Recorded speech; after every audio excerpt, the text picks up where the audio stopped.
Thank you for staying with us. Time now for the news. And in our first story, the office of the president is the second most corrupt public institution in the country after the police. That's the latest in the CDD's Afrobarometer report on democratic governance, trusted institutions, and corruption. Members of parliament and judges follow closely in third and fourth positions, respectively. The report also says the president is one of the least trusted after his own political party, the NPP. Meanwhile, 86% of the respondents said government's fight against corruption had been poor or very bad.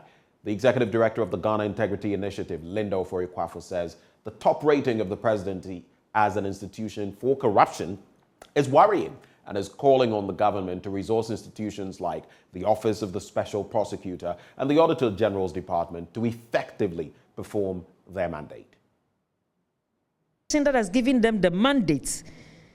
And so they don't sit and watch unconcerned and corruption happen in their institutions, and the Auditor General come do his report, and then we put them on the shelf, and another year we are doing it all over again. It's tiring talking about this problem. We know what to do. When we wanted to pass ye levy, we did it swiftly. When it comes to Africa, sub-Saharan region, Africa, we have other countries performing very well. So far as governance indicators are concerned, they are strong governance performers. Talk about the Seychelles, Rwandas, the Botswana, whatever. Don't tell me Quebec. Some of them are islands and small countries. Doesn't matter. Let us start with the islands. Go to the islands and learn from them. What we have to do, we know. We are just refusing to do it. One day we'll wake up and corruption has swallowed us. And for me, when I saw the reports from Shraj and Startup Service last week and got to know institutions like the hospitals and everything, it's so endemic and it's so annoying and it's so disturbing that now from the top, from the presidency to the parliament, to judiciary, to the state institutions, to everywhere, people are being perceived to be corruption. And the Shraj report is no perception. They said it's actuals. And so we are sitting on a time bomb, and this about time we rise up as citizens. I'm not talking about negative energies. I'm not for that kind of rising up. I am for a kind that will take democratic principles into consideration, also bearing in mind the Ghanaians have actually demonstrated once again the Afrobarometer survey findings that they are for democracy, because that is the only option. Even though they don't have so much trust in the institutions, they still think democracy is the way to go. Well, from corruption-related matters, let's head to Parliament now. And the minority says it will hold the governor of the central bank, Dr. Ernest Addison, before the House over the alleged printing of 22 billion cedis to finance government's expenditure. The Bank of Ghana, in the last few hours, has released a statement denying the claim. We'll bring details of that shortly. But first, here's a report by parliamentary correspondent Kweku Asante capturing the finance minister's rebuttal on this claim. The minority has been pushing for this alleged money printed to be added to the national debt stock. John Kuma admits that 22 billion cedis have been given as overdraft from the central bank, but says it was not done through printing of money. And made some baseless claims that the Bank of Ghana has printed 22 billion Ghana cedis. First of all, the statement was false, it's not true. There is no foundation to that claim, and we want Ghanaians to treat that with a pinch of salt. Section 30 of the Bank of Ghana Act allows central government and BOG to operate on overdraft basis. It is within the laws of the country. And so on the Bank of Ghana's own balance sheet, they can give overdraft to government as a loan, which can be repaid within a specified period. Members of Parliament have meanwhile been commenting on the media budget review statement presented to the House. According to Dr. Kisela Tufosen, Ghana will not be able to access the international market for the next 2 years because of the country's unsustainable debt. Ghana today has been classified as the second country in the globe that has the highest possibility of debt default. And Mr. Speaker, I can project comfortably that Ghana will not be able to enter the international market at least in the next 24 months. In the next 24 months, there is no way we can have access to the international market. But a member of the Finance Committee, Dr. Stephen Amoah, has been firing back, insisting government has invested those revenue into pro-poor policies. 96% of my brothers, their family members are enjoying free school, and you are saying that we are not managing this economy well. Mr. Speaker, we are assuring them within 2.5 years, all things being equal, the very good, better managers of the economy are coming back. Thank you, Mr. Speaker, for this opportunity. The ranking member on the Food and Agri Committee, Eric Opoku, says the economy is in a very bad situation. What the minister is reporting to this House is that we are using 50% of our total revenue to service our debts. So how are we going to pay government workers? The minister is reporting by his statement that until Ghana borrows, we cannot pay our workers. Until Ghana borrows, we cannot even pay statutory fund. Chairman of the Finance Committee, Kuku Kwatin, says the NDC should not be seen to be jubilating about the struggling economy for political expediency's sake. What shall it profit a man if you get all the political advantage and your own country goes down? The controversy surrounding whether or not government has printed 22 billion Ghana cedis from the central bank is not going away, despite Deputy Finance Minister John Kuma debunking those allegations from Dr. Kisela Toforsen. The minority now say they would demand further and better particulars in terms of what exactly government has spent these 22 billion Ghana cedis on and what this overdraft mean, essentially. On Wednesday, Minority Leader Haruna Idrisu and Majority Leader Osei Mensah Bonsu are expected to conclude with the comments on a mid-year budget review that has been presented by Finance Minister Ken Ofori-Atta.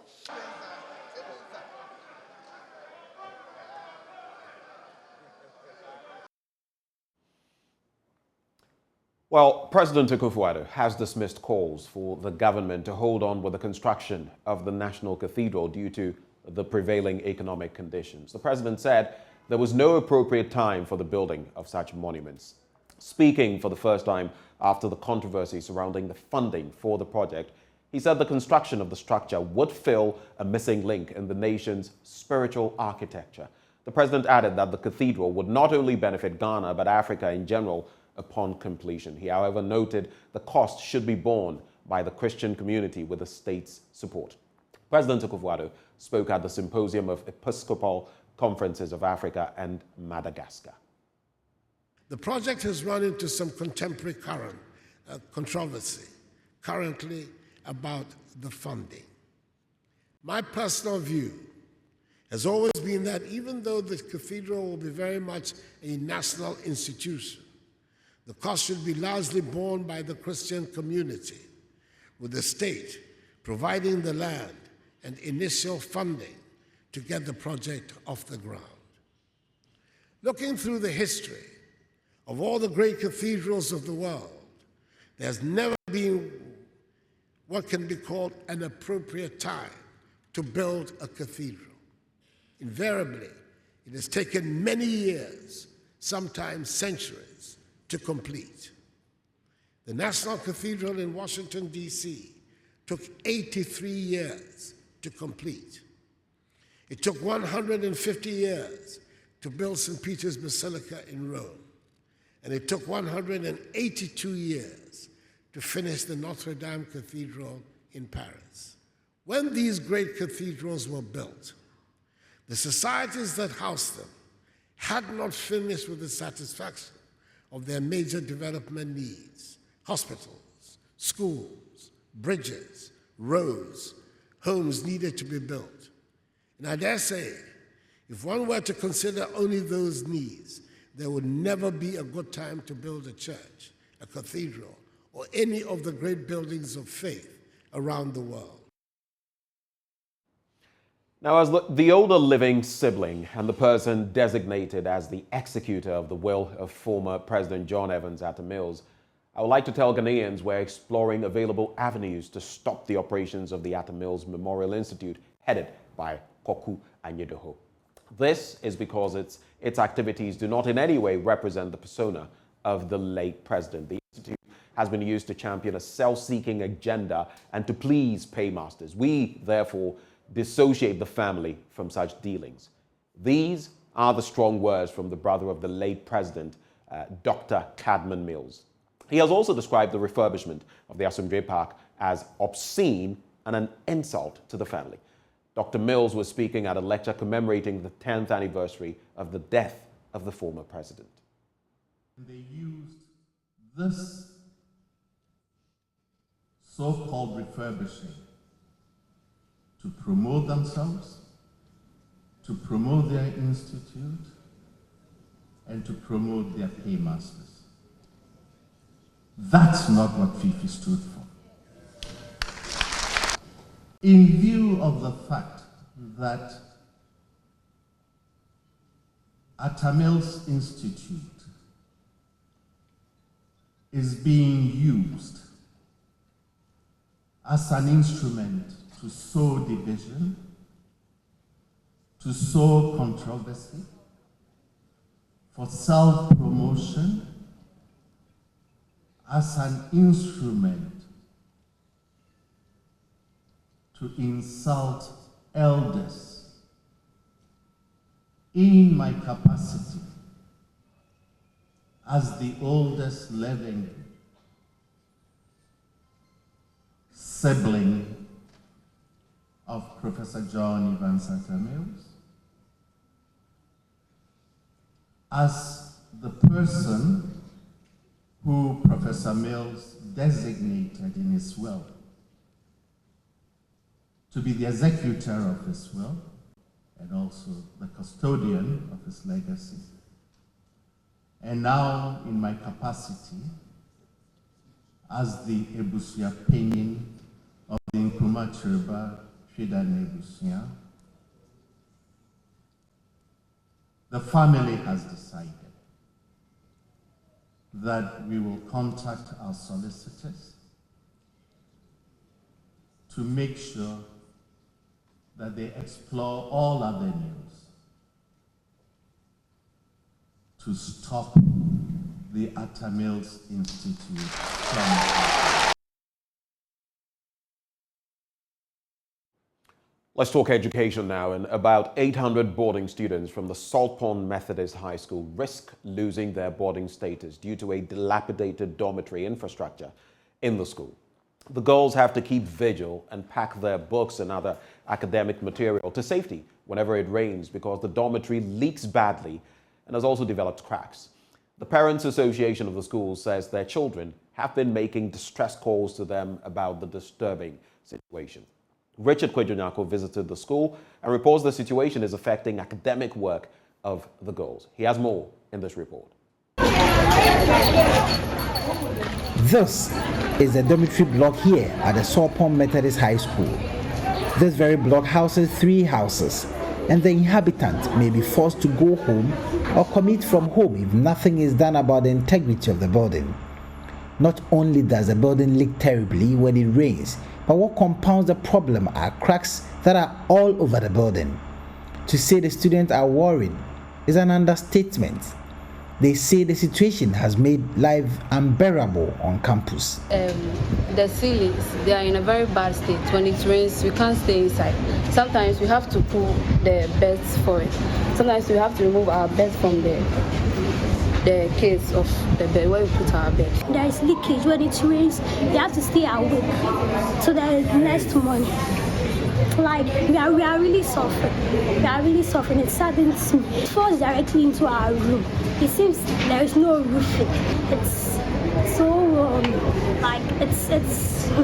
When it rains, we really suffer. We really suffer sometimes, and the bed bags, and it's really heartbreaking. During the night, you see some of the place leaking, and it really makes our stuff go wet. And people had their things very wet, and a lot of things happened. Their lockers, water entered to their lockers, and they had their provisions and everything messed up. Apart from the dormitory block that has issues, the science block of the school suffers even more serious issues. This, they say, has a huge impact on the academic work on campus. Especially in our chemistry and physics labs and the biology as well. The rain sweeps here into the room and the room just gets flooded. so it becomes very difficult for us to take practicals. By the time you come from the dormitory here for practicals, the place will be flooded. Dennis Brown teaches here. He is distraught about the situation and wants an urgent support for the school. You know, we've made a report to management and we've tried some repair works, petty ones, but because of the season we found ourselves in, that was 2 months ago. The moment we do the temporary structures to help the student to do practicals, it gets spoiled again. The whole place gets flooded. Yes, flooded. We feel very bad as teachers, but there's nothing we can do. We just have to try and impact the knowledge. Some of these things goes beyond our efforts. There's nothing we can do, and we can't say because of that we are not going to teach. So we teach. That is it. So we teach. If we have to stand in it to conduct WASI for the external supervisor to also come and see this thing, we were all there inside. The Parent Association chairman of the school, Isaac Kweku grandson, says the development is worrying and must be given an urgent attention. He says as parents, they have poured resources to enable them to tackle the problem, but the issue appears bigger than their efforts. I also had distress calls from the parents, and then we came here, we had a look at it. First, we went to municipal NADMO office, we went to the MCE's office and municipal director of education's office. They told us to put it into writing. We've done that. They are saying we'll hear from them. Not heard from them yet. And then the calls that comes, there are many. The student will tell you, Daddy, we are not be able to sleep. We don't sleep during the night. And then when we see that the rains are coming, we have to run from the classroom to come and put our things in order. And it is very pathetic. I've limited all my prayers to 2, that it shouldn't rain, and the other one that someone somewhere to come and help. Because as a parent and as a PTA chairman, I don't sleep when I hear calls that my school is deteriorating. The school authorities appear disturbed by the situation but declined comment on the developments. Reporting for JoyNews, Richard Kwejenyakon, Cape Coast. In our next story, mining firms operating in forest reserves are collaborating to improve neonatal and maternal health care in their catchment areas. In partnership with state institutions like the Forestry Commission, the Environmental Protection Agency, and the Minerals Commission, deprived health facilities are being resourced to help improve newborn and maternal care. Under the multi-stakeholder engagement, the liaison group invests in community development initiatives. Oheming Teria has more in this report. It is very exciting for me to see the donation of medical equipment and supplies to our government hospitals, knowing that the funds are directly from contributions paid by Chirano Gold Mines Limited. The mining firms, aside from the payment of statutory royalties, also undertake corporate social responsibility programs in their catchment. They also allocate 0.5% of goods sold to support communities through activities of the liaison group. The group on Tuesday donated equipment to improve newborn and maternal care at the Bibiani district and Sefirioso municipal hospitals. They include incubators, phototherapy and suction machines, and nebulizers at a cost of 360,000 Ghana cedis. The Bibiani District Hospital, until now, had 2 of its 3 incubators broken down, while the only one left was underperforming. The facility, which serves the Ahafo Western North, Ashanti and Central regions, also struggle for space. Dr. Kwesi Edujemfi is a medical superintendent. Maternal care and newborn care is one of the best. We went almost 3 years without any maternal death. Now, the biggest challenge is space for maternal and newborn care. We kindly plead for that just consider us. At Rioso Municipal Hospital, Dr. Jonathan Mensah was elated over the gesture. The facility admits 20 newborns every day, but lacks space and equipment, forcing it to refer many of the neonates to the Komfanoche Teaching Hospital. But with the donation, the situation will change. Dr. Mensah, however, praised the completion of the mother unit, which is under construction. We have a neonatal intensive care unit, a very small one, and it's always full. And also, we don't have enough incubators, and we have, I would say 1.5, because one is not fully functioning, one is functioning. And so when these items came, we were very happy. In fact, we even wanted to use it immediately upon arrival, and we were told to hang on so that they will commission it. So with this, we can admit more kids, those born and those who are less than 28 days of life. I mean, it will go a long way to help. Executive Director of the Environmental Protection Agency, Dr. Henry Kwabena Kukufu, underscored the importance of the gesture. The provision of these facilities undoubtedly has improved on the lives of the people in and around the beneficiary communities immensely, as the services they require have been brought close to their doorsteps. Neonatal and maternal health care is very critical in the health of our nation, as well as the economy of the country. There is no reason why an expectant mother should suffer mortality when simple equipment could make a difference between saving a life and losing it. Our babies are born to live. The liaison group has provided beneficiary communities with markets, chips compounds, community centers, among others. For JoyNews, Ohimiteria reporting. Well, that's how we sew it up for the news. But up next, the news review. Do stay.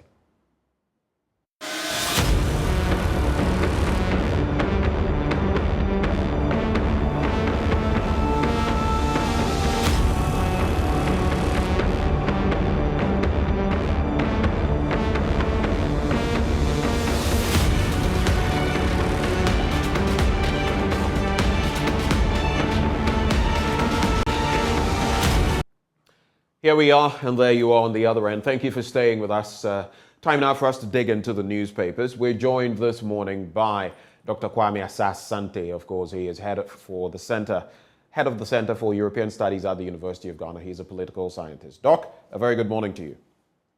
Good morning, Ben. It's a pleasure having you join the conversation this morning. How are you doing? I'm very well. And yourself? By God's grace, it's a new day, and we're here doing the do. But how do you react, first off, to the latest Afrobarometer report, which evinces that the presidency is the second most corrupt public institution, only second to the Ghana Police Service?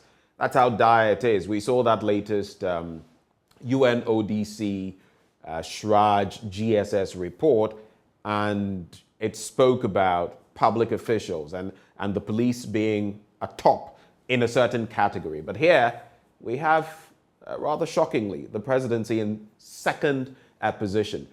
It also paints a very bad picture when it comes to the tenure of our current president, because it rates him as the worst in terms of performance in the last 2 decades. So you can go as far back as the Kufuor era. What's your take on that? It is very unfortunate that we are having such a damning report on the presidency. The issue of corruption, I've said it, and I'm going to say it again, that we are not ready to fight corruption. We only pay lip service to the fight against corruption. We know what to do, but we will not do it. Why am I saying that? You see that time and again, we have, different institutions coming out with reports so damning against very crucial institutions of governance in this country. But we fail to do the needful by, making sure that we right the wrongs. So always the reports will be published and then we go to sleep.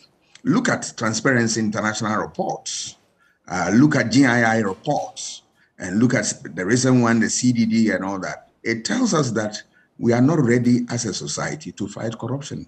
And my brother, we will only be talking. It's just a talk shop.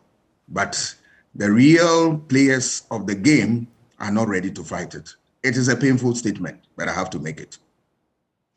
Where does that leave us, basically? Because, yes, we've always said as a people that our public institutions are corrupt. Accusations of corruption have been leveled against all of our presidents in the Fourth Republic. Rawlings, Kufuor, we have Evans Atta Mills, may his soul rest in peace. Rawlings, may his soul rest in peace as well. We've had John Mahama, now Akufo-Addo. Allegations of corruption have been, put forth against all of them. But it appears this is the first time that we're seeing, something of this nature where it's being made so forcefully that the presidency is corrupt. Where does that leave us? And where does that leave us in the fight against corruption? Because, like I said, we've been fighting it throughout. Kufuor said, famously or infamously, corruption has been with us since the days of Adam. But is it spiraling out of control now? And how do we rein in bribery and corruption? Because it's not just about the president and government, it's about us as a people. So what's the next step? It's a difficult thing. But what it bodes for us is that, one, we are undermining the very democracy that we have struggled over the years to develop and nurture. You see, one of the things that really go against democratic systems is the issue of what? Corruption. Because people believe that democracy, if it works well, must be able to provide the dividends that will comfort people and let people to see it as the only game in town. So when you begin to have the evils of democracy rearing their ugly heads in a democratic system, then it creates a problem. And one of such problems is what? Democratic reversals, where people believe that, look, after all, the democracy is not what it is. It will not develop to give us the dividends that we want. Then we are in difficulty. So it is my prayer that we don't get there. But you see, for the fight against corruption, you need political elites who have the wherewithal to fight it. They must be strong, and then they must be decisive and take all the necessary measures without fear or favor.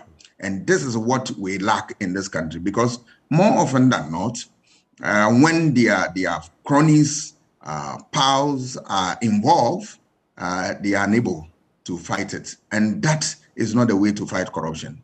You must be able to deal with whoever is involved, irrespective of party affiliation, ethnicity, and what have you. The law must take its course. But our political heads, unfortunately, don't have the wherewithal to stand against this fight. So I'm afraid we are going to experience this thing for a very long time. I don't know when it's going to end. And that is going to affect the quality of governance in this country. It's become a very troublesome situation now. And like even you are saying, it's going to be pretty tricky at dealing with it. Would it necessarily mean that maybe, just to push the conversation forward, do we need better institutions? Because I'm just thinking around the issue and wondering. We have the Office of the Special Prosecutor. We have anti-corruption institutions. We have so many institutions, yet they are simply not biting. We've had a number of cases, corruption related. They've all been swept under the carpet. Is it the institutions that must really ramp things up? Is it civil society? Is it the ordinary Ghanaian people who must maybe protest this drowning into the waters of corruption? Finally, on that point. We need to start with the political elite, those who are holders of political power. But they've simply not shown the will to tackle corruption. We've seen it year after year. And now it's getting even worse. Corruption is taking a stranglehold on the country. Yeah, it must start from them, because they hold the political office and they determine who should be, prosecuted and all. Now that you have even OSP, then you coming into what? The issue of what? Institutions. The institutions must come in to address the issue. The institutions must be strong. But, it doesn't matter how strong an institution is. If we don't have the political office holders who are very strong to let their work get completed, then I'm afraid it will not work. Take, for instance, if the police go out to investigate corruption and all that, and OSP, with all his, office attendants and all that, they support him in, coming out with investigation, pointing to something of that nature, and he doesn't act, I'm afraid you are not going to fight corruption. Apart from that, we have anti-corruption institutions. When they do their work, do we have the political elites getting the courage to implement what is in their report? That is another thing. And then we as a society, do we do we punish political elites for not adhering to the rules about the game? We don't. We only glorify them. One of the factors that influence voter choices in elections in this country is what? The issue of what? Corruption. That voters always want to see whether we have political parties who have the courage to fight corruption head on, and that they use that to gauge the conduct of those parties and vote for them or vote against them. But look, after our election, when we are going for election, we throw some of these things away, and then we vote anyhow when we begin to get goodies from political parties and all that. We must be bold enough to punish holders of political power for not able to deal with corruption. Once we have a party which is not able to deal with corruption, we must throw that party out so that they know that even if the institutions are weak, we the people, we are serious about that business. Once we begin to slide in this area, we will always have political parties and then politicians and political actors having a field day. Speaking of which, the system still would be rigged in a way, because they can say, okay, yeah, let's play that game. I'll come do 4 to 8 years, which is standard. Within that period, I'll create, loot, share. Another party will come, but with a two-pronged political system where we know that it's going to be either the NDP, at least in this rigged system that we have. They can play this game and know that I'm going to have an 8-year tenure. In the next 8 years, maybe it will be a fallow period, and I'll come back whether the people like it or not, because the other government would also have become so unpopular. And that vicious cycle would continue. Pardon my staying or harping on this subject, but I feel corruption, looking at what it's doing to our country, the 5 billion Ghana cedis we are said to have lost recently, the 12 billion over a period of about 6 years, and the reports that keep coming out every year, corruption, and even the sums of money we need. Look at our economy now. So it is a serious problem. If we don't deal with corruption, I shudder to think about where we would be in the next year, 2 years, 4 years, 10 years. So this is why I'm staying on the subject. What's your take? Yes, your concerns are genuine, but let us remember that we are fighting a difficult battle, because the political elites, political parties, the people themselves, civil society, we appear to have lost the battle already. We are not showing much interest. We must make it a very painful exercise for those who engage in that. And that is coming, it should come from, if every institution has broken down, if civil society will not work, we as the people must stand up and fight it. And the only way to do that is to punish political parties for that. Yes, now that it's unfortunate that we have a two-party system.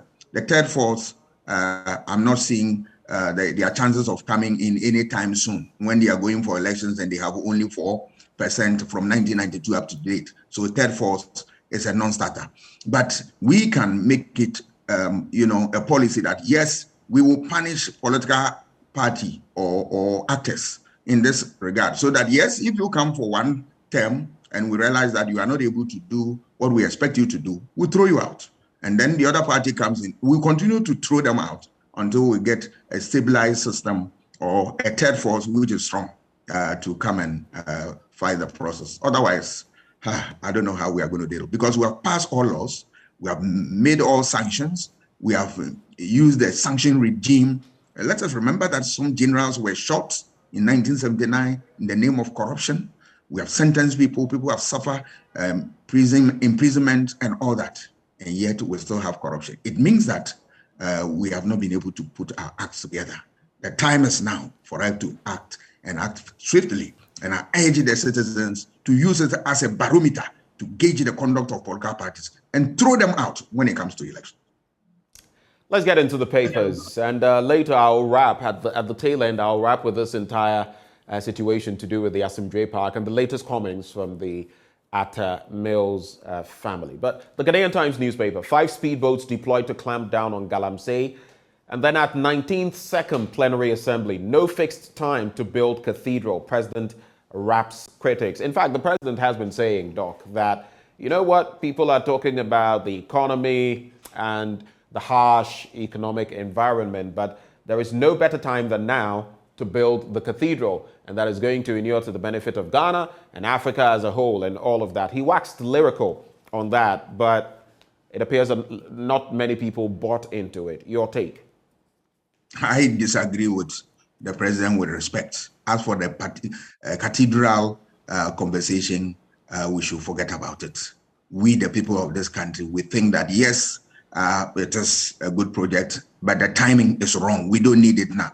There are a lot of things, weighing on our minds that we need to attach more importance to that than the cathedral, which I don't think is a priority. If the president believes strongly and sincerely that is a good project, he must table it before the IMF and see whether it will pass that test. I have no doubt in my mind that they will jettison it and it will not see light of day. We must focus on things that are of much importance to us and then push this thing to the banner. We don't need the cathedral now. That is my position. We don't need the cathedral now. That is your position. There's also Netco loses 8.5 million Ghana cedis monthly to power theft, non-payment of bills. That is according to the managing director. And then government invests 2.2 billion Ghana cedis in NAPCO program. So let's take a look at those two stories very quickly. Stories on pages 7 and 24. Right, so here we are. The Northern Electricity Distribution Company says it is losing 8.5 million Ghana cedis in revenue every month to power theft and non-payment of electricity bills by customers. The acting managing director of the company, Mr. Noble Domenu, has disclosed that, he said, was negatively affecting the operations of the company and its mandate to deliver uninterrupted electricity supply to the people. And Mr. Noble Domenu made the disclosure when the newly elected executives of the Northern Regional Chapter of the GJA called on the management in Tamale on Monday.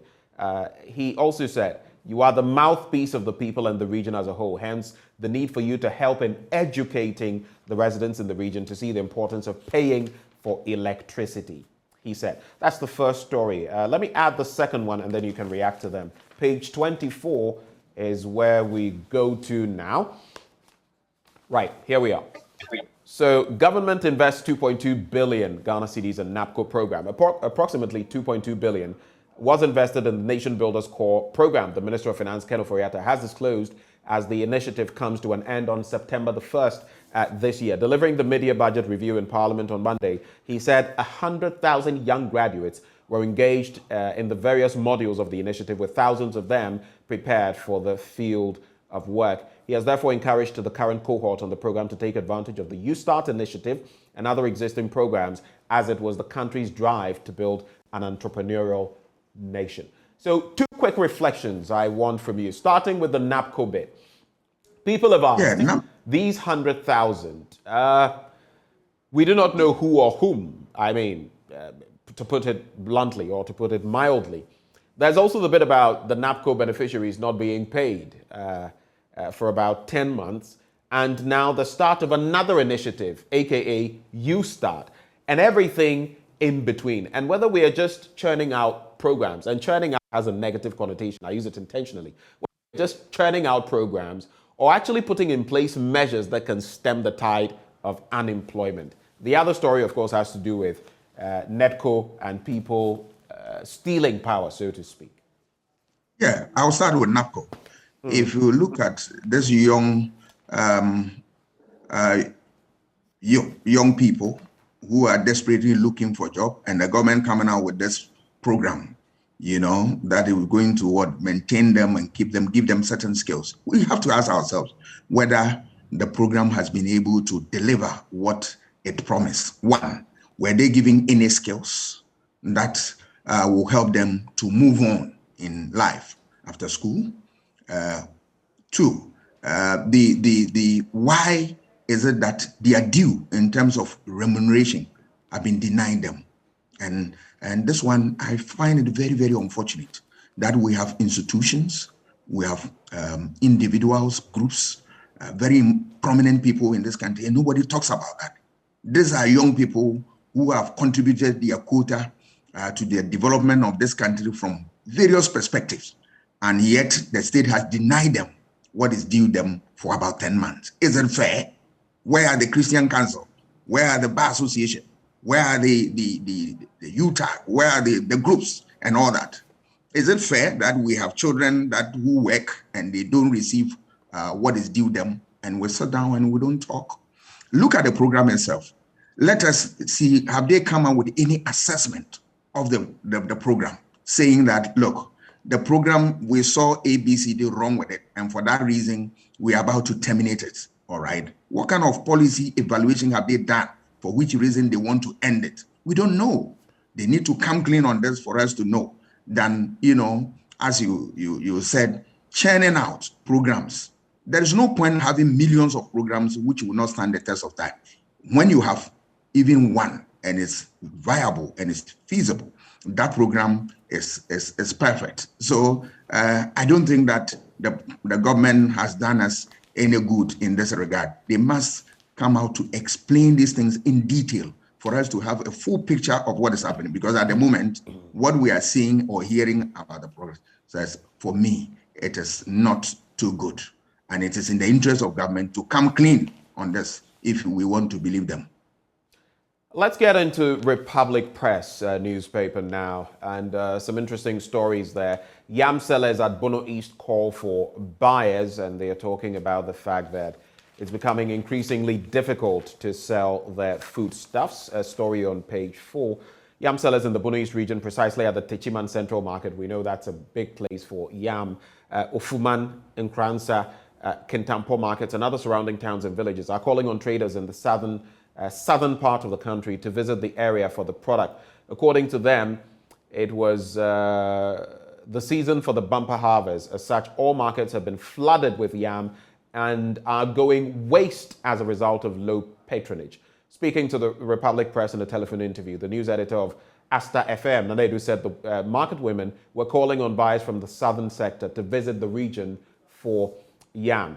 Nana Edu said currently 100 tubers of yam are sold at the Techiman market for 700 cedis, while the medium-sized ones go for 600 cedis. That would mean each one is probably going for about 7 cedis, thereabouts. That also feeds into the conversation about when they bring them to town, you're buying them at 25, 30 cedis, price hikes. But of course, you have to consider transportation and everything. But my quick question to you on that. Again, some people in the country say price of goods are foodstuffs are too exorbitant or too costly.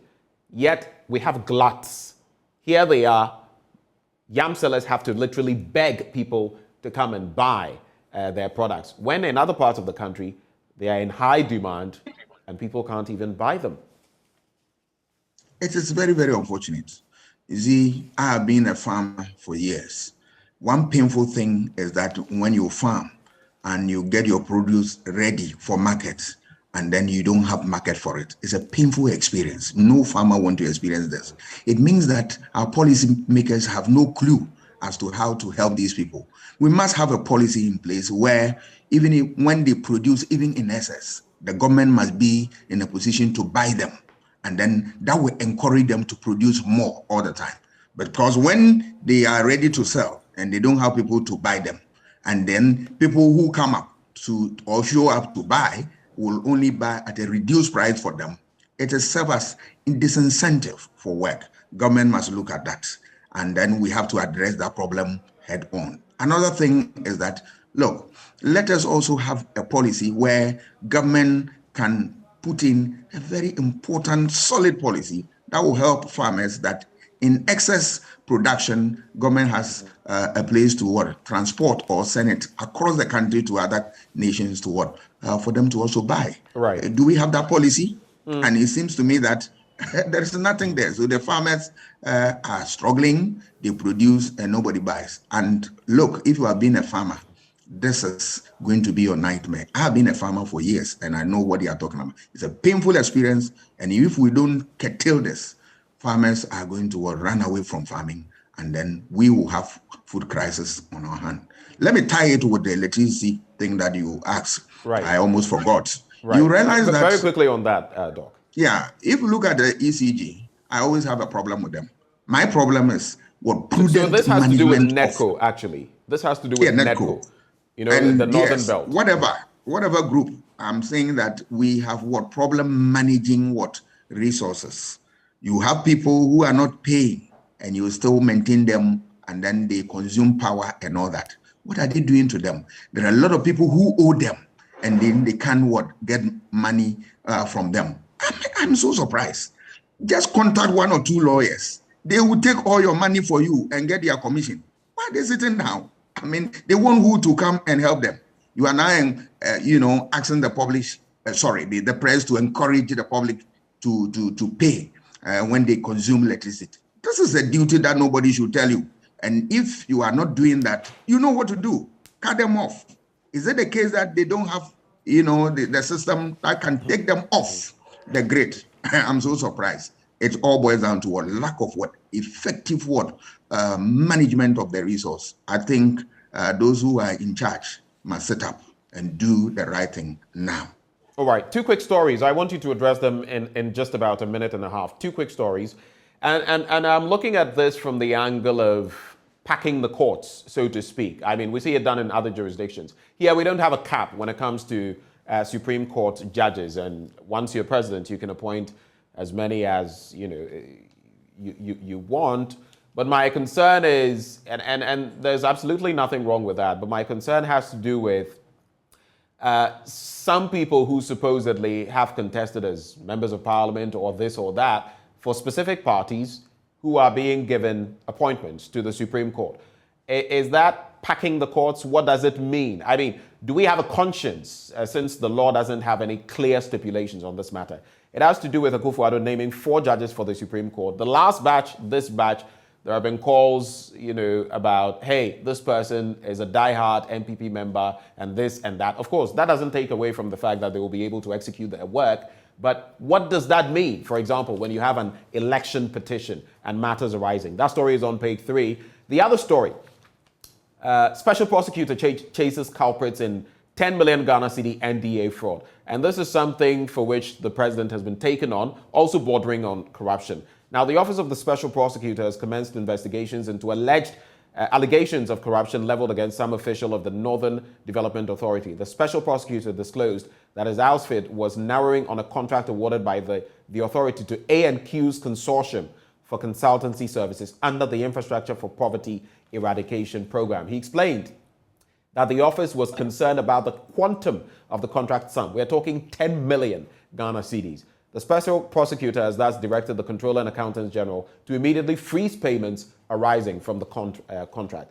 Interestingly, this is a matter that Martin Kpebu, whether going in excess or otherwise, recently took on the president for. It's been in the news, no reaction from the presidency. Your quick take on these two matters. Yes, I'll start with the courts. Let me issue this disclaimer before that, look, I'm not against people who have been appointed to Supreme Court or nominated for such position. I'm not against that. And I also know that judges, if you talk to lawyers, they will tell you that the reason why we call them justices is that they will be fair at all times with respect to facts that are brought before them. So on that note, you will see that irrespective of one's political leaning, they will all the time want to uphold and defend their profession by, giving us sound judgment that flows from the facts before them.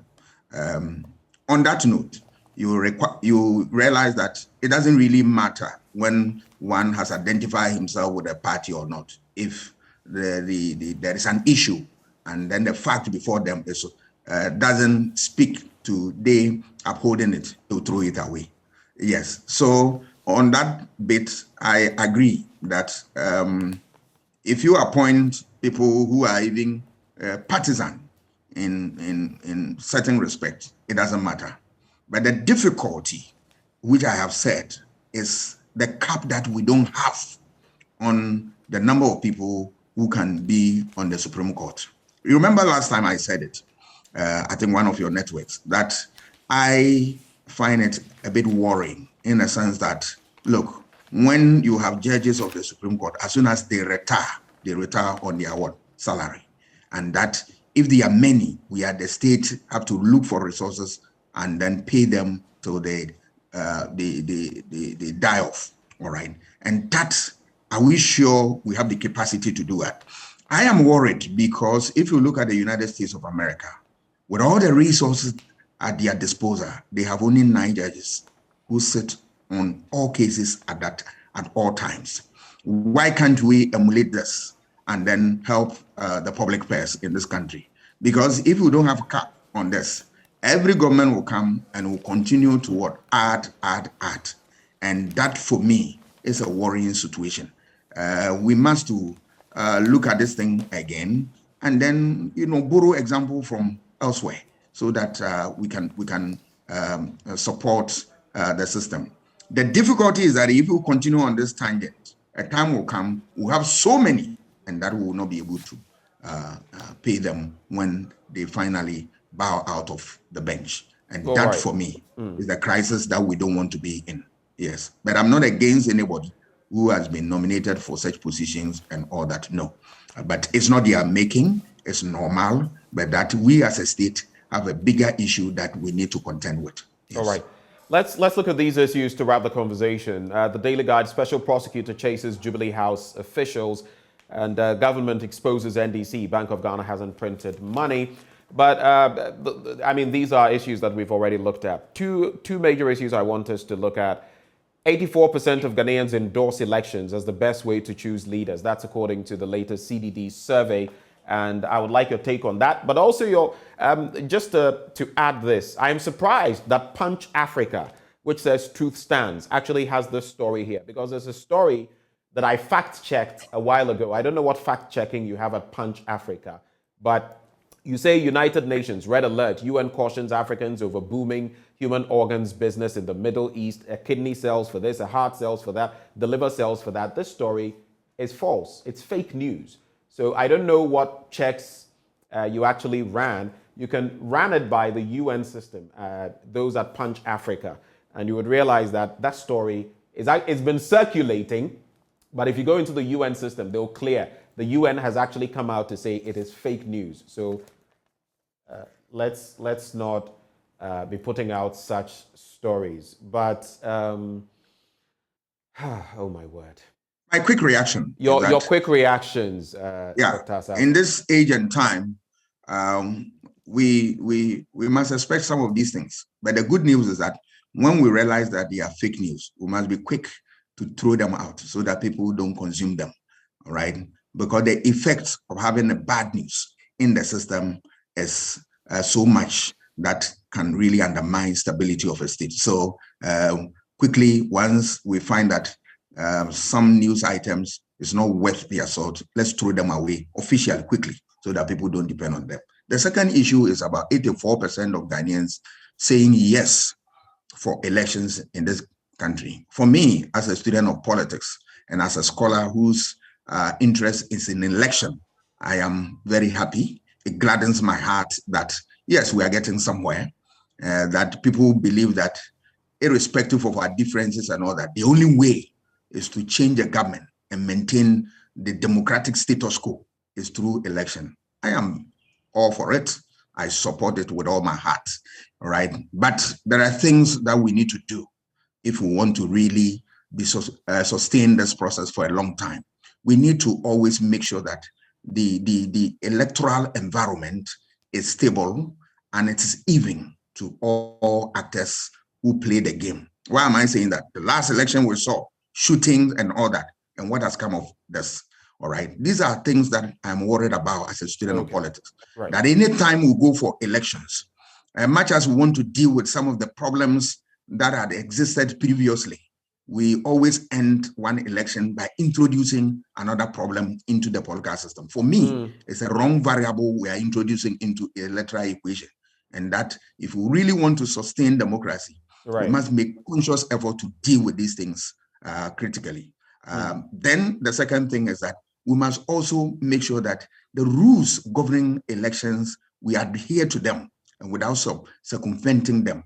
And for me, it's another critical index that we need to look at. And above all, the people must also make sure that when we talk about election, we're talking about messages, we're talking about what policies and programs. People must listen to them, discuss them, and then be moved by them, but not be moved by what money and goodies which will undermine their very existence in this country. Doc, thank you so much for joining us for the conversation this morning. We're always grateful for your time and we wish you the best of the day, sir. I am grateful. All right, Dr. Kwame Asah-Asante there, Director for the Center for European Studies at the University of Ghana. Now, right before we get into sports, a holiday to South Africa that's worth talking about. We'll be telling you a bit more about that. But let's settle for sports.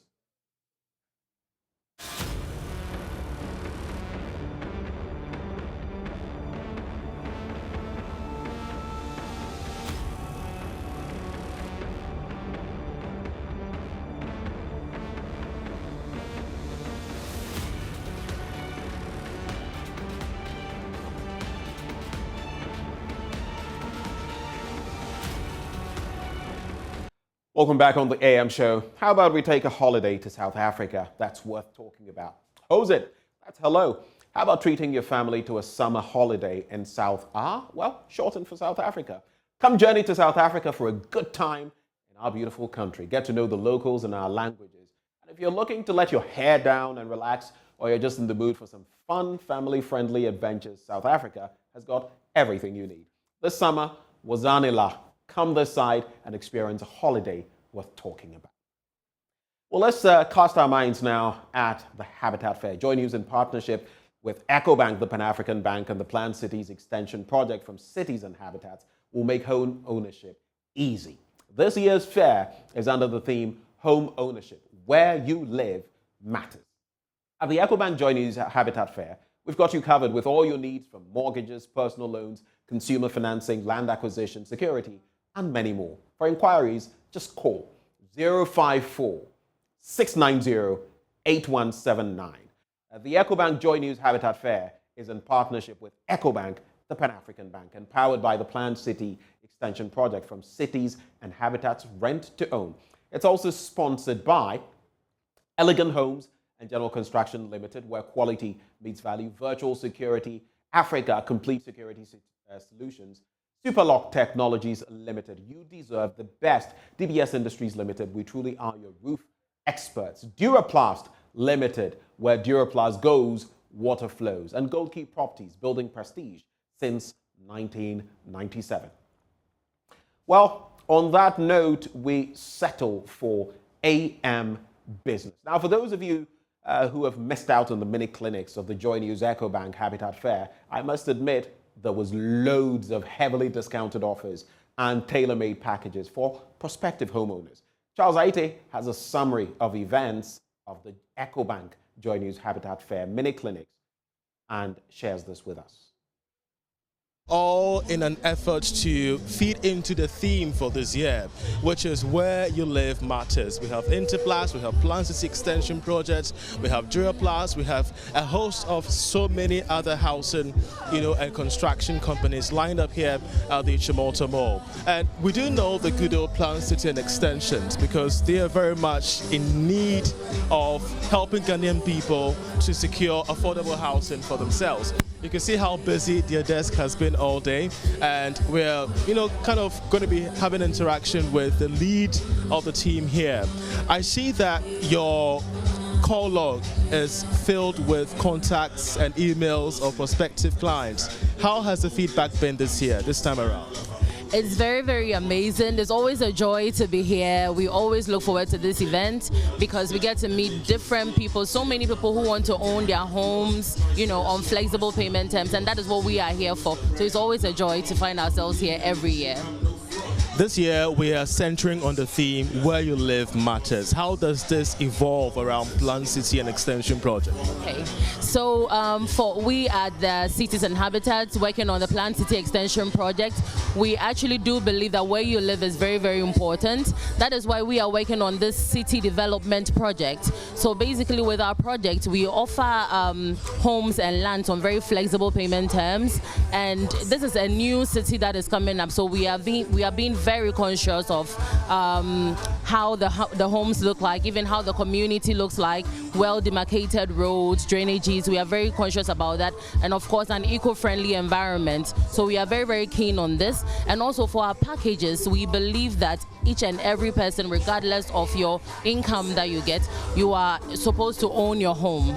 So we have the options that you can choose from to suit your income level. You know, one thing that caught my attention about Plant Cities is how they've been able to break down the cost elements regarding each and every apartment. And of course, you could see on your screens the detailed representation of each and every apartment. A one-bedroom semi-detached to expandable by 2 is going for 3,500 initial deposit. The initial deposit, the 3,500 is initial deposit for the silver packages. Then initial deposit for the gold packages is 5,000 Ghana cedis. Then we have for the platinum as well. So like I said, depending on your income level, you can get the option from the various ones that we have here to suit. That's perfect. So for those of us watching from our homes wondering, is this really my pick? It really matter when it comes to the income bracket of people who are eligible to secure homes. You've heard it from Plant City and Extension Project. They're saying that whether you're a lower middle income earner or a higher middle income earner, you stand a chance to benefit from that. Now, when it comes to security, it's very much of a necessity that homeowners really get the best of companies that offer, good services, good customer service, good, pricing and efficient products.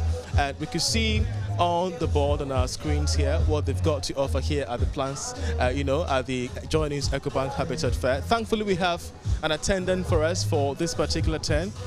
So this is VSA, Virtual Security Africa. We do know that security is a very, very important topic for homeowners. What are you bringing on board to the JoyNews EcoBank Habitat Fair? Okay, so we have a lot of packages. We've discounted most of our products for this fair.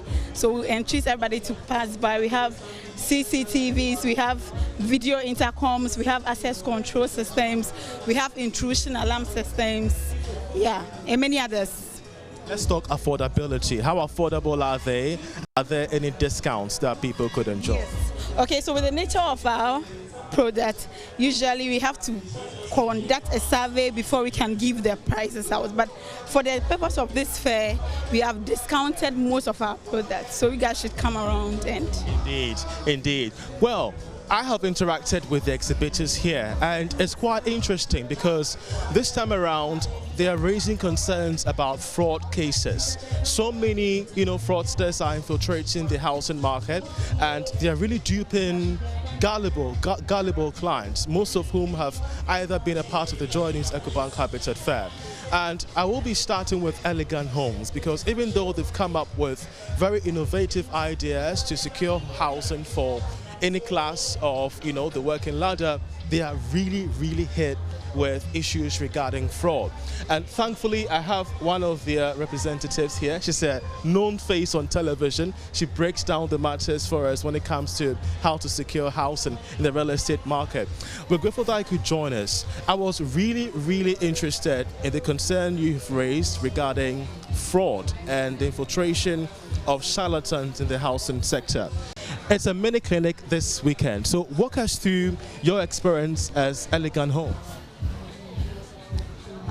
Experience has been very good, except that there are few people out there who also want to take advantage of the fair and other pictures that people post to defraud Ghanaians.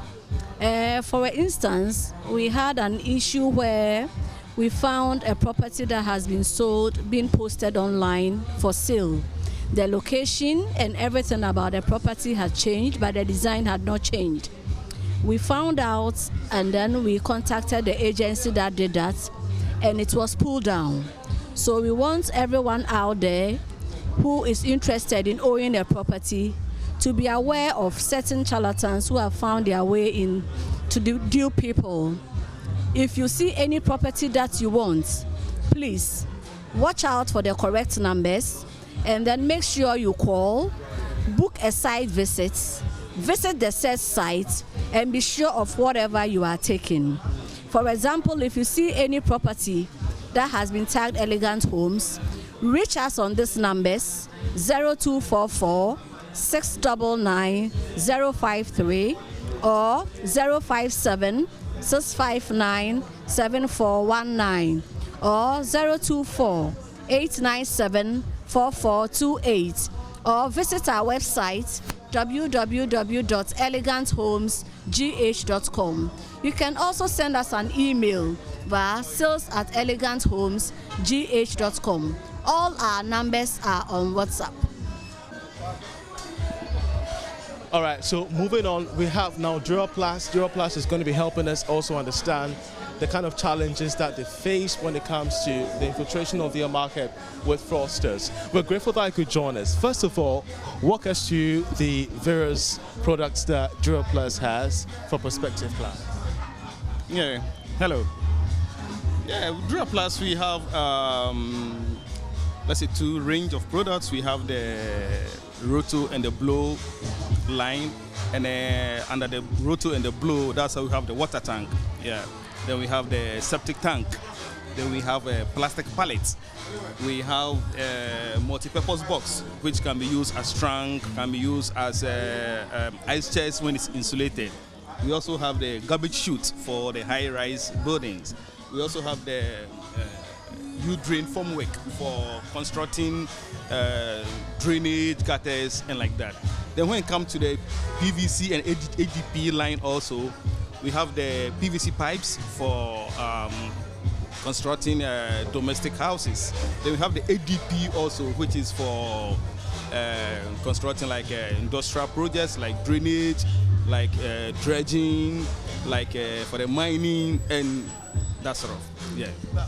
What's with the issue of fraudsters, people, infiltrating the market to act as if they're working with Duraplast? Share with us some of the experience that you've had. Yeah, this fraud issue is becoming an issue now, or it is an issue now. We've got various calls from the public. Somebody has taken my money, and for 1 week now, the product has not been delivered. And so we are making a follow-up. Then we come to realize that no, it's a fraudster. Somebody gave me a number, and I tried myself. He said he's selling he works with Duraplast. He's the sales manager, meaning me. I'm talking to myself. He said the sales manager, and he gave me a very good offer for the pallet. In fact, very juicy offer. That's okay. I need one piece. How soon can I get it? So I should send the money right now, and they'll bring it to my location. I said, oh, it's just one. So let's meet at a point. So we use a VIP as the meeting point. Let's meet at VIP, give it to me, I pay the money. He said, no. The system works like you have to pay before they will allow you to come from the warehouse. And I said, really? Yeah. So I gave this case to the CID, and they are investigating. Let's see. Message. Yeah. So what message do you have for prospective clients on how to prevent being victim to fraud? No. I want to warn everybody. Duraplast don't sell like that online. We have apart from the factory, you can come to the factory to purchase everything. Apart from the factory, we have distributors or agents nationwide, all over the country. From Accra to Tumu, we have distributors where you can buy from. You can only pay online when you call Duraplast itself. You can pay through Momo. We have Momo, which has Duraplast Limited as the account name and nothing else. It's Duraplast Limited. You can pay through check. You can make a bank transfer. But then you can't pay Momo to anybody and expect the tank to deliver it. No. So I'm using this opportunity to warn all the public and all prospective buyers. Please don't give your money to anybody. Please. Yeah. It's becoming a challenge now. A big challenge for us. In the meantime, I'm Charles IHA, and this has been the mini clinic of the JoyNews EcoBank Habitat Fair here at the Ochimota Mall. All right.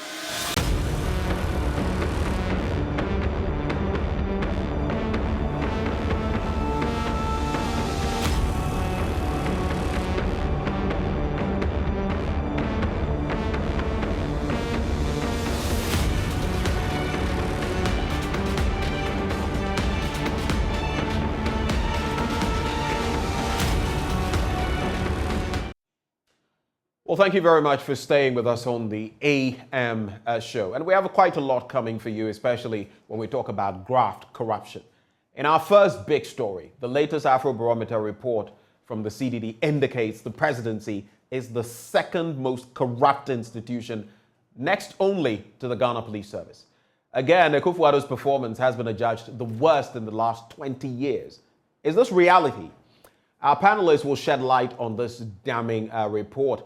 We'll also be getting into the matter of the family of the late President Evans Atta Mills as the family heads to court to stop the operations of the Atta Mills Institute. And don't you forget, we're asking you this morning, when you look at the fight against corruption and what has recently been released in respect of the presidency, is that a perception that you feel is the reality?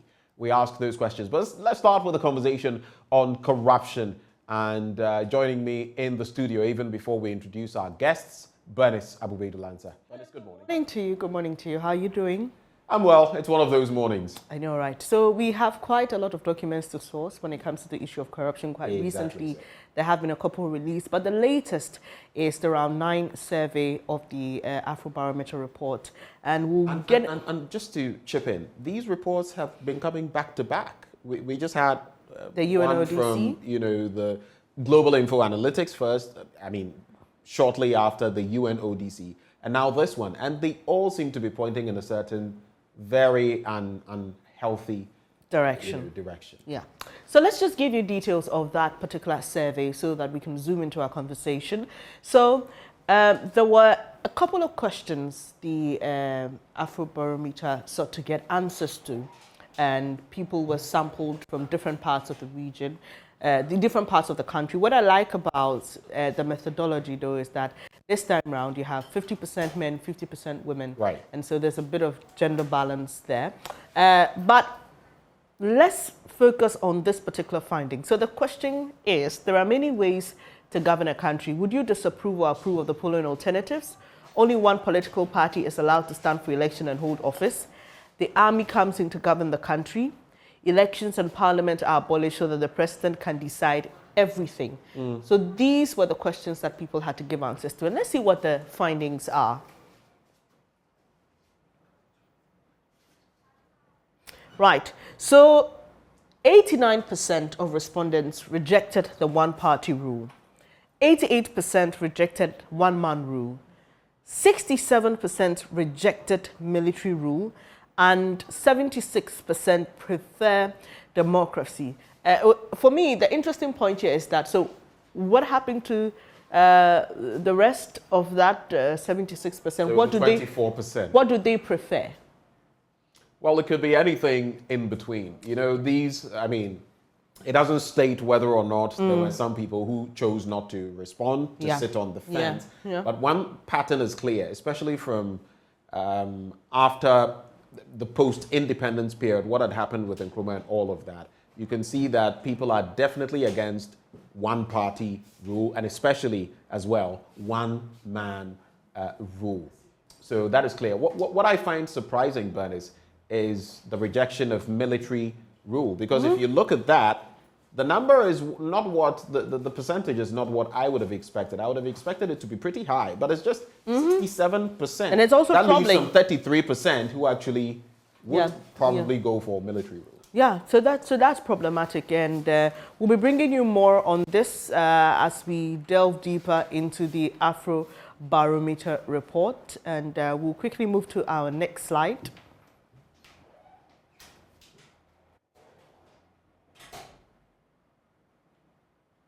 Right, so this is support for democratic norms or institutions. And I like this because what the CDD has done is to paint a picture from 2002 to 2022, right. Okay? A span of 20 years. Yes, so you have it here, 57%.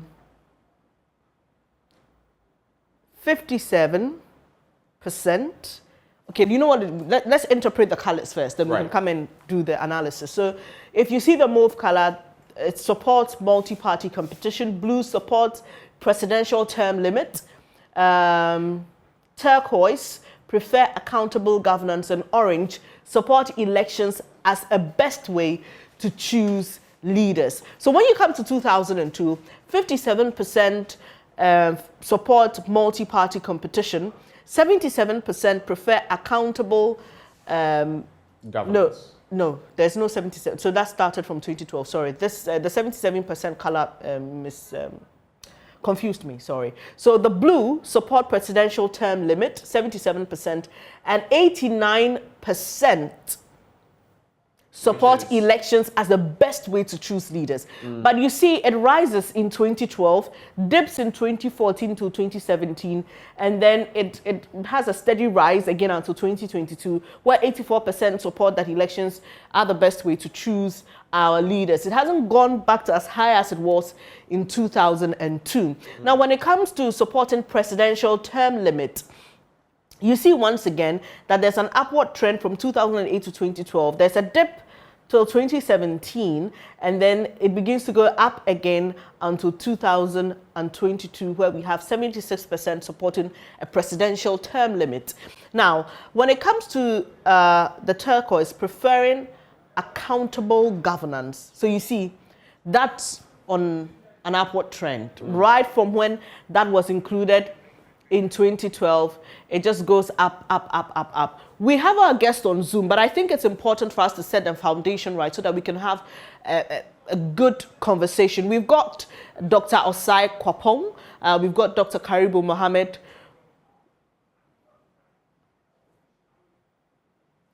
Dr. Karibu Mohammed, who is a technical advisor at the Office of the Vice President, also joining us. Professor Bafo Ajimandua is CEO of the Kufuor Foundation. He will also be sharing his thoughts with us. But let's just do a couple more. And let me acknowledge our guests. Thank you so much for joining the program. We just want to share a bit more details with our audience, and then we can zoom into the conversation. So we move on to our next slide. Right. So support for political party turnover. In 2002. Now, it is better if power sometimes changes hands in elections from one political party to the other. 53% agree very strongly and 16% agree. Now, it doesn't matter if one party always wins and continuously governs the country. So, Benjamin, look what's happening here. 19% agree strongly and 11% agree. So the issue of one party staying in power is also played on here. So we'll do. There's a breakdown of the 21%. Yeah. So we'll do the next one, and then 30%. Yeah, we'll have our guests join us. Right. So demand for representation of elected officials. Respondents were asked, which of the following statements is closest to your view? Statement 1, our elected officials should listen to voters' views and do what they demand. Statement 2, our elected leaders should follow their own ideas in deciding what is best for the country. Now, 70% agree very strongly when it comes to statement 1. Elected officials should listen to voters' views. And 19% agree. When it comes to elected leaders following their own ideas, 5% agree very strongly and 5% agree. So we'll hold on here, but we'll be bringing you more details from that report as and when it demands in our conversation with our guests. Benjamin. Well, let's start with our guests. We have Professor Bafo Ajimandua. We have Dr. Mahama from the Office of the Vice President joining the conversation. And we also have joining the conversation Dr. Osai Kwapong. Dr. Kwapong, a very good morning to you. In fact, gentlemen, a very good morning to all of you. Good morning to you. Good morning. Right. Good morning. Let me start with you, Dr. Osai Kwapong. So this is the latest in a string of reports that we've seen, and there's a whole lot to look at in terms of governance, in terms of corruption, in terms of leadership, and in terms of the presidency, most of all. But when you look at this latest sampling by the Afrobarometer from the different regions that were sampled and the numbers involved, I would ask all of you for your general appreciation of what this survey shows or demonstrates before we get into the nitty-gritty. I'll start with you, Dr. Kwapong.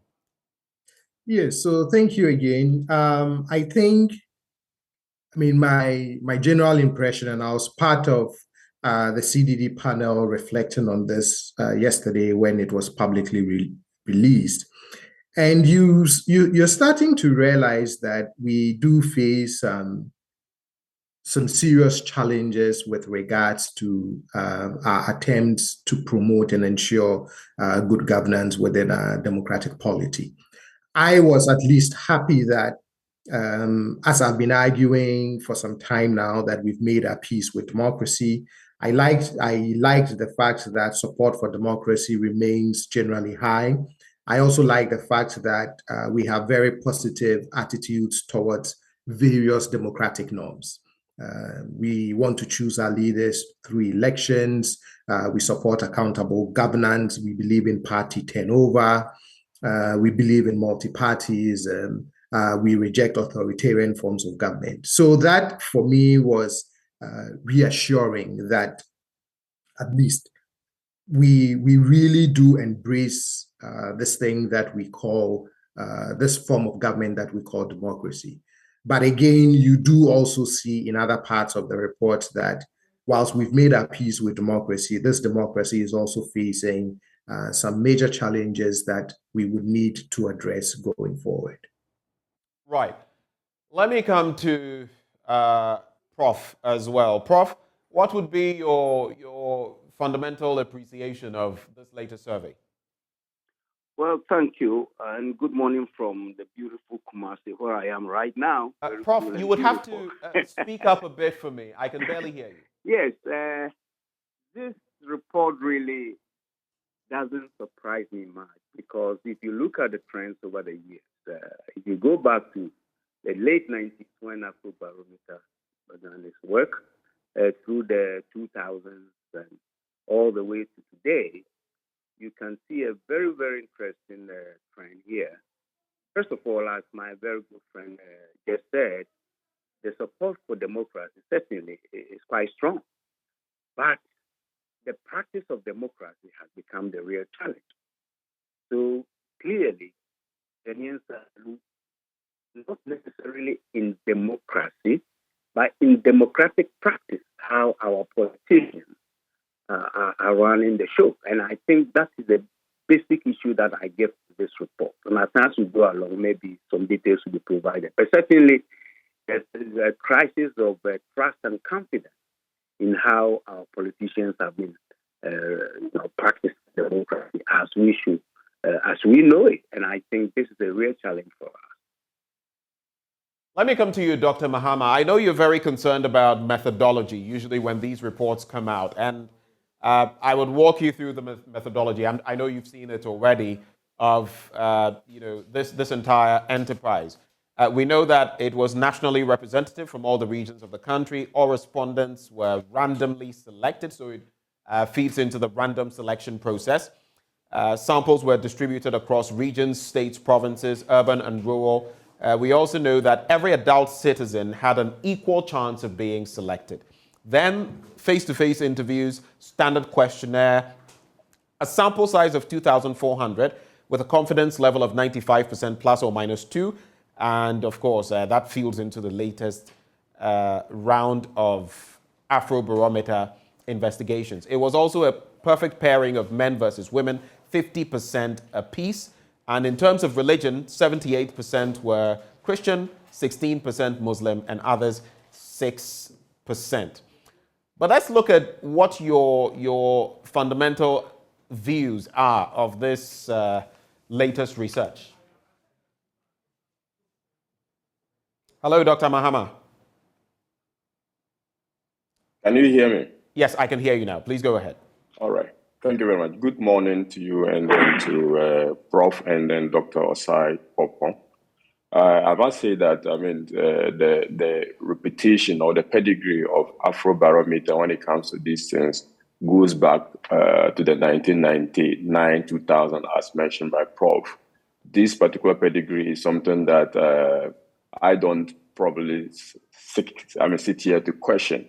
However, as you mentioned, I had a bit about concern about the representation, because your uncle mentioned that she was happy that we have 50-50 representation.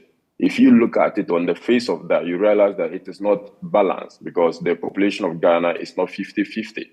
That is One. But Second, Dr. Mahama, the population of Ghana in terms of women versus men is just slightly skewed in terms of the women being more than the men, even per the latest statistics from the Ghana I'm raising this Statistical point. Service. I'm raising this point because the methodology has stated that they are using the 2,400 sample was distributed proportionally according to gender, according to locality, and according to regions. So if it is distributed proportionally, we will expect that there's some slight differences. That's the one point. Secondly, there is also an issue about locality. As much as 60% of the respondents are coming from urban area. Even though we are having a trajectory where the population is gradually becoming urban or urbanized, we don't still have as much as 60% of the country population being in urban area. Of course, we are talking about adult population, basically between 15 to 64. But for the purposes of maybe a survey like this, they may be looking at 18, where people have the right to vote and to probably express opinion on the governance issue of this particular country. Looking at that, I mean, I feel like there's a bit of an issue. That might not take away the substantive fact, but I'm just raising this issue to the point that, look, minor or differences in figures can account for substantial differences in opinion.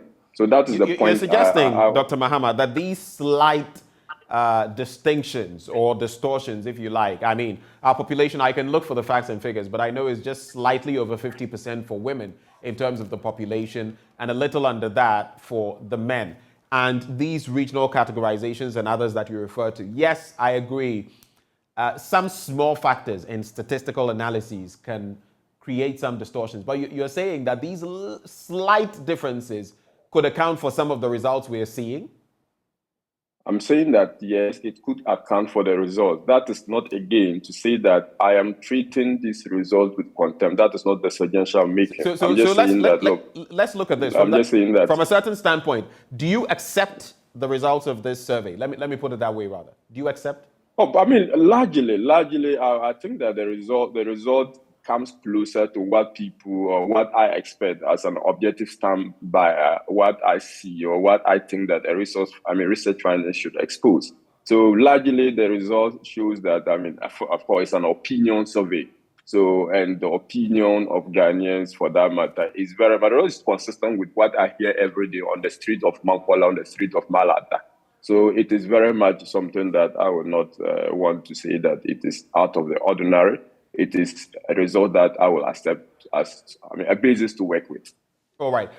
We'll get into substantive matters with you. I just wanted to, create the bedrock for the conversation. I'll let Bernice, my colleague, come in. But before that, since Dr. Akakpo, you were actually involved in a way at the launch of this and all of that, I would like to know whether you corroborate what Dr. Mahama is saying. Do you agree with his sentiments about the distortions?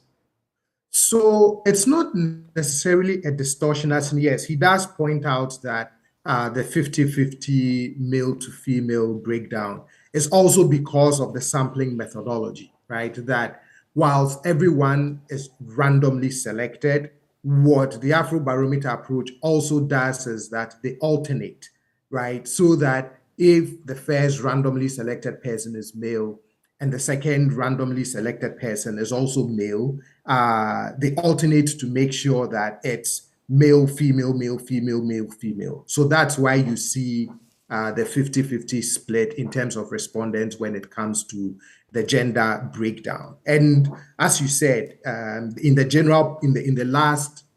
last census, I think the gender breakdown was maybe a 1.2% difference between male and female. So you're right, but it's 50-50 because of how the participants are randomly selected using the alternative approach as the respondents are selected. In terms of the urban-rural, also, in our last census, I believe the urban population was about 57%. 58, I believe, and then the rural population was about 43. So again, you would see the 60-40 is close enough, but at least, yes, there's some variation. How we deal with all of that is that the data is weighted before it is reported. So the weighting of the data would correct for some of the quote unquote differences that Dr. Mahama is seeing and pointing out. So ultimately, it's the weighted information that is reported, so that even though in the general population you would see, let's say, slightly more urban dwellers than rural dwellers, once you weight the data in the survey respondents, it all shakes out very well.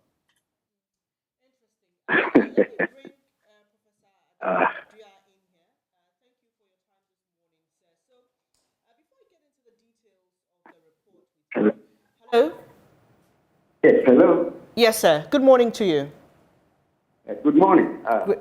Great to have you. Great to have you here. So before we get into the details of this particular report, like my colleague mentioned earlier, we've seen a couple of reports focusing on corruption quite recently. One from the UNODC together with TRAJ and the Ghana Statistical Service, and another from Info Analytics, and they all seem to point in one direction.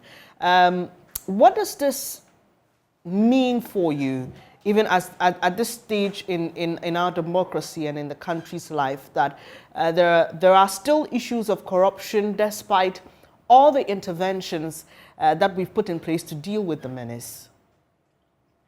Well, let me say a word about the previous conversation between my two good friends, Dr. Mohammed and Dr. Sai. You see, there's something I call the politics of research reports in Ghana. If you've been in this business for as long as I think I've been in this country, anytime Afro-Barometer, and for that matter, any research that focuses on governance in Ghana, anytime it comes out, you are going to see some kind of questions about the integrity of the methodology. It's been going on since the late 90s, through the 2000s, and we come back again. The issue is that Gallup pool in the U.S., they can sample the population of 350 million with only 600, at times 1,400, and make some very important and substantive conclusions from such opinion polls. In the case of Afro-Barometer, so far as I know, this is one of the most serious worldwide methodologies that they use, not in Ghana, across Africa, in Latin America, and elsewhere, Asia. So the challenge of the methodology by politicians when these reports come out is something that is not news at all to me. So that was just my point. Coming to your substantive question, the issue of corruption. I think what I learned from the recent report by the UNODC in partnership with the Ghana Statistical Services and the TRAJ and all is that corruption, actually, I should say, is confirming what most of us know already. And what we should know already is that corruption is endemic. It cuts across politicians, religious people, headmasters, vice chancellors, messengers, you name it. That is to say, bribe taking. If that is, So it is a systemic issue. That's why I think those of us interested in fighting this cancer, whilst we put pressure on our leadership to lead in the fight, we should also be aware that this cancer has eaten into the very fabric of the Ghanaian society. You see, and that is very scary. And I think leadership, we need a strong leadership that can set the example. First in the area of prevention, and then in the area of sanctions. I don't think a lot of Ghanaians see sanctions being imposed when somebody is allegedly corrupt, because the processes for investigations are never made public, and that's why the issue persists. So for me, these latest reports are strong indications of where we are in terms of our inability to effectively tackle corruption in our country. All right. Now let's go into the fine details of the report. There's perceived corruption at the presidency and among MPs. So there's a comparative analysis from 2008 to 2022, and I hope that we'll be able to pull that up shortly. Perceived corruption at the presidency and among MPs. In 2008, 19% believed that the office of the president was corrupt, whilst 23% believed that the same for MPs. No, I'm talking about presidency and among MPs, not police, judges, and magistrates. Okay, so great, that's it. So from 2008 to 2014, you see an upward trend in the numbers, and then it decreases from 2014 to 2017, where 53% of the people believe that members of parliament and the office of the president was corrupt. It comes down 2017, there's a plateau from 2017 to 2019, you see a straight line there. Then there's an upward, a really sharp rise from 2019 to 2022, where 54% of respondents believe that the office of the president was corrupt, and 55% believed that members of parliament were corrupt. So here we are, like you've just stated earlier, corruption is endemic.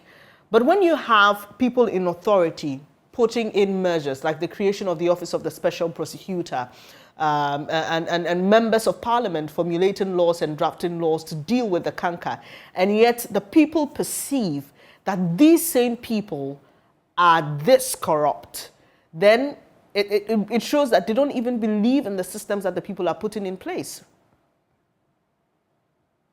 Right? Is it safe to me?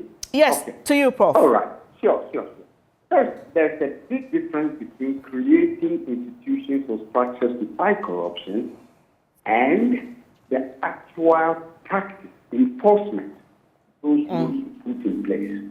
And I think in our country, there's a serious disconnect between institutions we have created to fight corruption and actually making sure corruption is checked, the enforcement. Look, the recent creation of the Office for Public Prosecutor, it came in addition to IOCO. IOCO has been here for many years, and that came in addition to the conventional structures like the NBI and other investigative bodies. STRAC has been there since the creation of this constitution. All these bodies have been around for 30 years, except with the exception of the latest Office of the Public Prosecutor. And it's not surprising that perhaps people's perceptions have dipped since the 2000s, because at least we know that between 2000 and 2008, certain prominent individuals were charged and they were tried, some were imprisoned. And that, I think, may have created a strong impression on Ghanaians that, in fact, something was being done at the time. You know, of course, if you look at the period 2009 to 2016, there too we saw some glimpses of that, because at least we remember a gentleman called Abu-Baidoo Pele or something, who was in prison for some alleged corruption by his office and all. And if you look at the crescendo of public anxiety over allegations of corruption since 2017, and even before then, and the promises of the incoming government to deal aggressively with corruption, and for the past 6 years, we haven't seen a single conviction of alleged corruption by so many people that we hear about. Then people just begin to wonder whether these institutions we have created to fight corruption are really going to succeed. Until you're able to pin people and sanction them, people will not be impressed. So for me, as I said earlier, if you create 20,000 institutions and spend taxpayers' money to pay people with bodyguards and all, and they are not delivering, it becomes a waste of national resources. Corruption can be fought effectively when those who are supposed to have engaged in it are properly prosecuted, and then you see some convictions. Otherwise, it's mere talk. It would be mere talk. Let me come to Dr. Kwapong on this bit as well, since we started off on the tangent of corruption. When you look at that latest report and the chart, so it basically shows that between 2008 and 2022, the office of the president and members of parliament have rubbed shoulders when it comes to the perception of corruption. When you look at the year 2008, you would see that it was 19% for the presidency, 23% for the MPs, 31% for the presidency, 33% for MPs in 2012. In 2014, it tapered off, so it was basically 53% apiece. Then you come to 2017, a bit of a decline for the presidency in terms of the perception of corruption, 31% to 35%. I think the biggest gap within the period, then 33% for the presidency to 36% for MPs in 2019. But in 2022, we're almost back to 2014 figures. 54% in terms of the perception of corruption at the presidency, 55% in terms of perception of corruption when it comes to members of parliament. When you look at that trajectory and you put it side by side with what we are seeing now, when you go to page 36, in terms of the index, page 36, the index of corrupt institutions, you would notice that there's a bit of a pattern there. Over the years, yes, public institutions have been put forward as being very corrupt, but there's an interesting tale of the tape now. Apart from the Ghana Police Service and the latest UNODC report, like was mentioned, pointed to the fact that in one of the categories, it was the most corrupt. But when you come to the office of the presidency, you wouldn't usually, per reports, find it in second place. So back to that chart I mentioned and putting it side by side with this one, you would see that now the two contenders, members of parliament and the office of the presidency, are in pole position, second position and third position. What do you think has changed over time, Dr. Kwapong? And especially for the presidency, because as I went through the report and the data yesterday, the perceptions of the presidency is even more worrying. Because if you have benefit of the historic data and you stretch it back to 2002, when the question was first posed about perceptions of corruption at the presidency, it was as low as 11%, believing that most or all of them were corrupt. True. It was that low, right? So if you look at the trajectory where it peaks, goes down a little bit, but now increases by that much in 2022, then you start wondering what is accounting for that.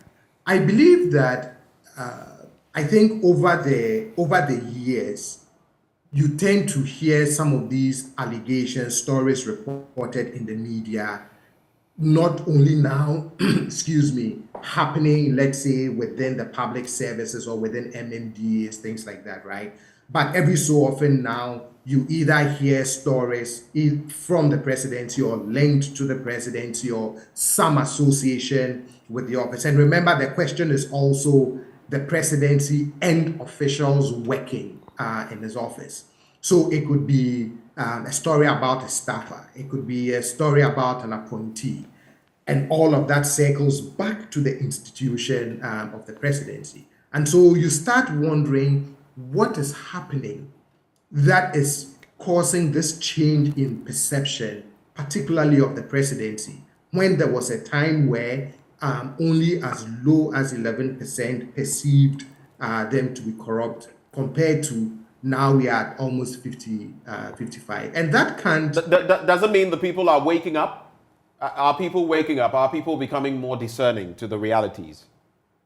Or maybe maybe people are waking up more, or perhaps now we are also shining a lot more light on the infractions of public officials at the presidency. I think it's a combination of factors, but it is quite a worrying trend, right? And even if you look at the top 5 institutions, if you put even the police service aside, your next 3, we are talking about key institutions that make democracy work. The presidency, parliament, judges and magistrates. So basically, And the three arms of government, the executive, Precisely. the legislature, the judiciary, all of them are second, third, and fourth. And that can't be a good signal, right? And if you juxtapose that also against the level of trust we have in these three key institutions, I don't think it's a place we want to be, where citizens begin to perceive the critical institutions that make democracy work as both corrupt and untrustworthy. Let me just follow up with this on Dr. Mahama. So you look at this trend, and how much of a concern is it for you? And since you speak, you are from the office of the Vice President, and of course, by extension, you would have reflections on what the President thinks about this. I'll start off with you on what this means to the presidency coming in second in terms of the perception of corruption. Like Dr. Akakpo mentioned, it has moved from 11% just a few years ago to 55%. In fact, when you look at the table, those who say most or all of those at the presidency are corrupt are 55%. And those who say only some are corrupt, 40%. Put that together, that is a very damning cocktail. Your reaction, Dr. Mahama? Thank you very much. I think that I just want to say that it is not fair and it's not quite proper for the discourse for someone like the stage of Professor Dua to suggest that once something is about government, you should not make a comment, or you should not try to explain, you should not critique. Government has the responsibility of also providing constructive criticisms to issues that come against them. I'm not sure if an issue comes against for institute and he feels stronger that, look, the processes involved were not fair, he will not come to explain or defend. So let's do away with this particular argument that when something is about government, we will always defend. Even in academia, look, you don't know people, you write paper, they critique your result. He will have done that severally as a professor. So this is not a business about government. When we through that argument that it's about government and government is always defending, it is not helping the discourse. Of course, if government has issues about methodology, it is only fair and proper for government to raise those issues. So that said, let me then come to the issue of corruption. Look, the results that has been put in that particular slide, if you look at the slide, it's not just the presidency. It is across the moral fiber of this particular society. Dr. Mahama, so the point to be made, and pardon my interjection, the point to be made isn't that maybe it affects just the executive or the presidency. The point to be made is that over the years, there has been a trend, and now the office of the president, the seat of the CEO of the country, is basically knocking on the highest point when it comes to corruption. That must be a source of concern. That is what we are looking at. It's not about other institutions being here. In fact, when you look at previous reports, you would see that most of these institutions always are there in the first place. The Ghana Police Service, always in there. But the point to be made is that when you have the presidency in second position, that should be a problem. Yeah, Ben, the fact is that we are discussing corruption. And the results there is not an interpretation to the fact that the presidency is the second most highest corrupt institution in this country. That's not the interpretation of that results. And with the greatest of respect, that particular point there, that people are asked, in the presidency or the presidency, do you think most of them are corrupt, or you think some of them, just to paraphrase? And most of the respondents who answered to that question say that most or almost all of the people or are the people at the presidency are corrupt. And then another said that some. Come to the media. Almost 100% of the respondents think that the media, some of them are corrupt or all of them are corrupt. That the same results is saying is actually I am looking at so let's hold it there. Per that same page, okay? In fact, when you come to the media, it is practically the reverse. No, hold on. It's practically the reverse of what we would see for the Ghana Police Service and the likes of the presidency, because NGOs are the bottom in terms of the perception of corruption. Next after that is private media. Following that, from the bottom, is public media. We are talking about public media entities. And then, so you would see that NGOs, the perception of corruption, those who say most or all of them are corrupt, 22%. Those who say some are corrupt, 59%. When it comes to private media, which is where we're talking about, where we're having this conversation with you, 27% feel most or all are corrupt. 65% feel some are corrupt. And even when it comes to private media, mind you, there are political elements who own some outfits and all of that. So that has its own share of skewing of issues. Then there is public media. No, hold on. Let me just finish. Public media, 27%. Of course, that we do not fall into that category. And 65%. So I don't get the point you're trying to make. The point I'm making is that the research we are reading to says that, look, the respondents think that the Ghana Police Service, either all of them or some of them are corrupt. That is what the report is saying. And then the report is also saying that at the presidency, almost all of them or some of them are corrupt. That's what the report is saying. And the report is saying that when it comes to the media, almost all of them or some of them are corrupt. This is the results. I'm not impugning. But when you do the comparative, you cannot possibly compare 55% to 27%. No, I'm coming. If you indulge me, I will explain. Again, the result is saying that, look, when we look at the most corrupt people, the percentage of almost all of them being corrupt or some of them being corrupt, the Ghana Police Service, the presidency, and then the media at the bottom. I mean, in that order. That is the focus, and that's why you are focused. And I'm saying that, look, when we have this discourse to discuss corruption, let us take the whole picture. Let us not skew it to having a... I'll come to explain why I think... How exactly is it being skewed? Dr. Mahama, I mean, we don't want to enter the arena. Doc, if you will give me, unless, of course, you don't want me to explain. I'm explaining a point, and you will do me a good favor if you allow me to explain. Please go ahead. I'm here to provide explanation. So it will not be good, I'm interjected.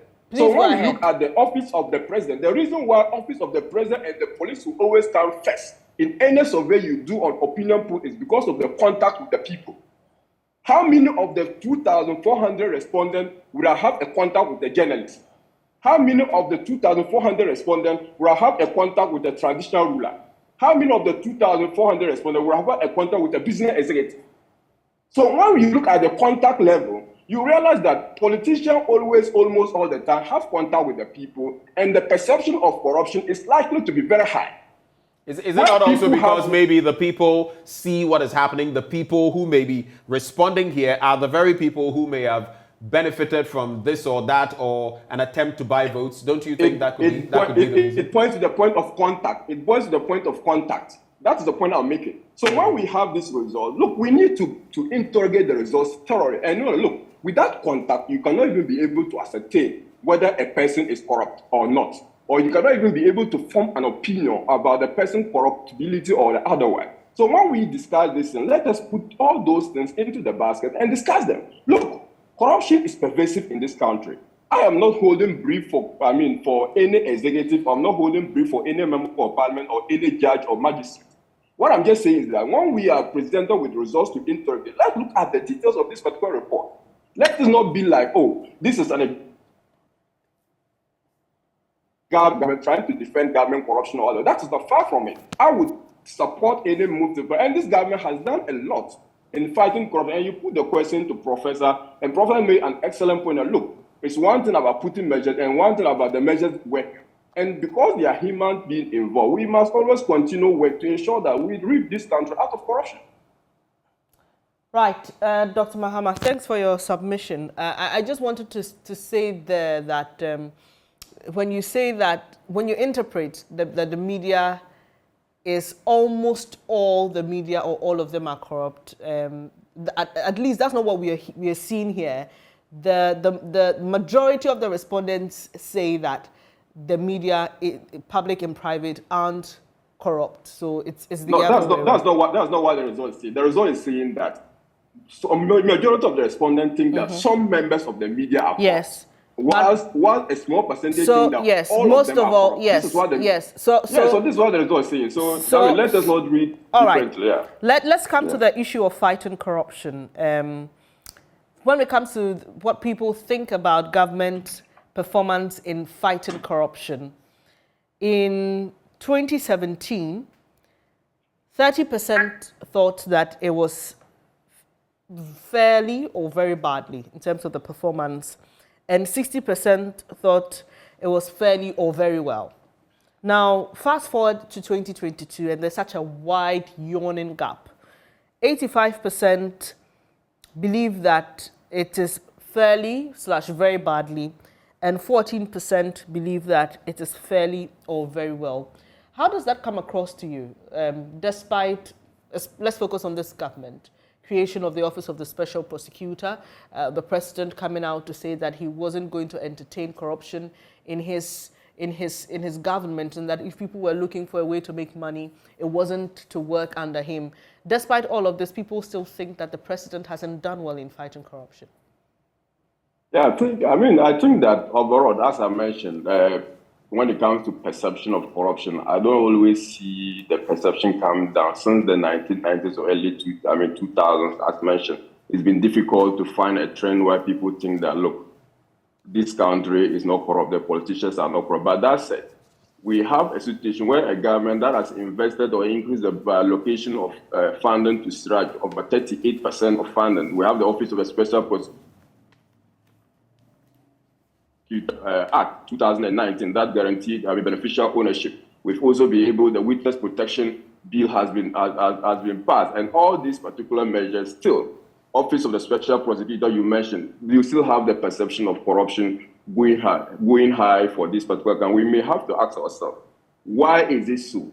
Is it because there is now much, which I mentioned the other time I appeared on your show, on your medium, I mentioned that, look, there is so much, the media reportage on these particular issues has been very, very, very elaborate now as compared to the time before. Look, we used to live in this country in the 1990s or later. No one even get closer to a politician to even probably determine whether or not a politician could even influence or could even be corrupt.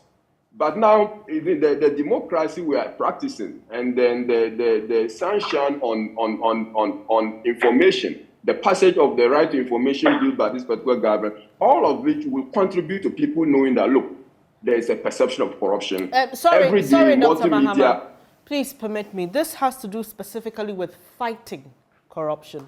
So when you say, for example, what the media reports, so if the media reported about an issue of corruption and then we find out that there's been some investigation and the presidency has made some adjustments to a certain office, sacked some officials, that, based on what you're saying, that may feed into the perception then that government is fighting corruption. So I'm just basing it on your analysis, and I'm saying that this time around it's not the mere perception of the existence of corruption. It is about what government is doing to fight it. And the people say that government has performed badly in that sector. I did a 2017 and 2022 analysis. In 2017, the people thought that government was doing well when it came to fighting corruption. More people thought government was doing well. But now, it's the opposite. More people believe that government is not doing a lot in fighting, not the existence of it, in fighting corruption. And I'm asking that this government has done, like I highlighted, the Office of the Special Prosecutor, you just mentioned allocation to SRAJ and all that. But still people believe that you aren't fighting corruption enough. So that's the point I'm making. I say, despite all these interventions, yet people think that government is not doing enough to fight corruption. There may be other explanation. One, once perception is ingrained, it's difficult to read. That's one. Two, people are not seeing the results of these particular measures. Maybe, just maybe, people are not seeing the results of these particular measures being put in place.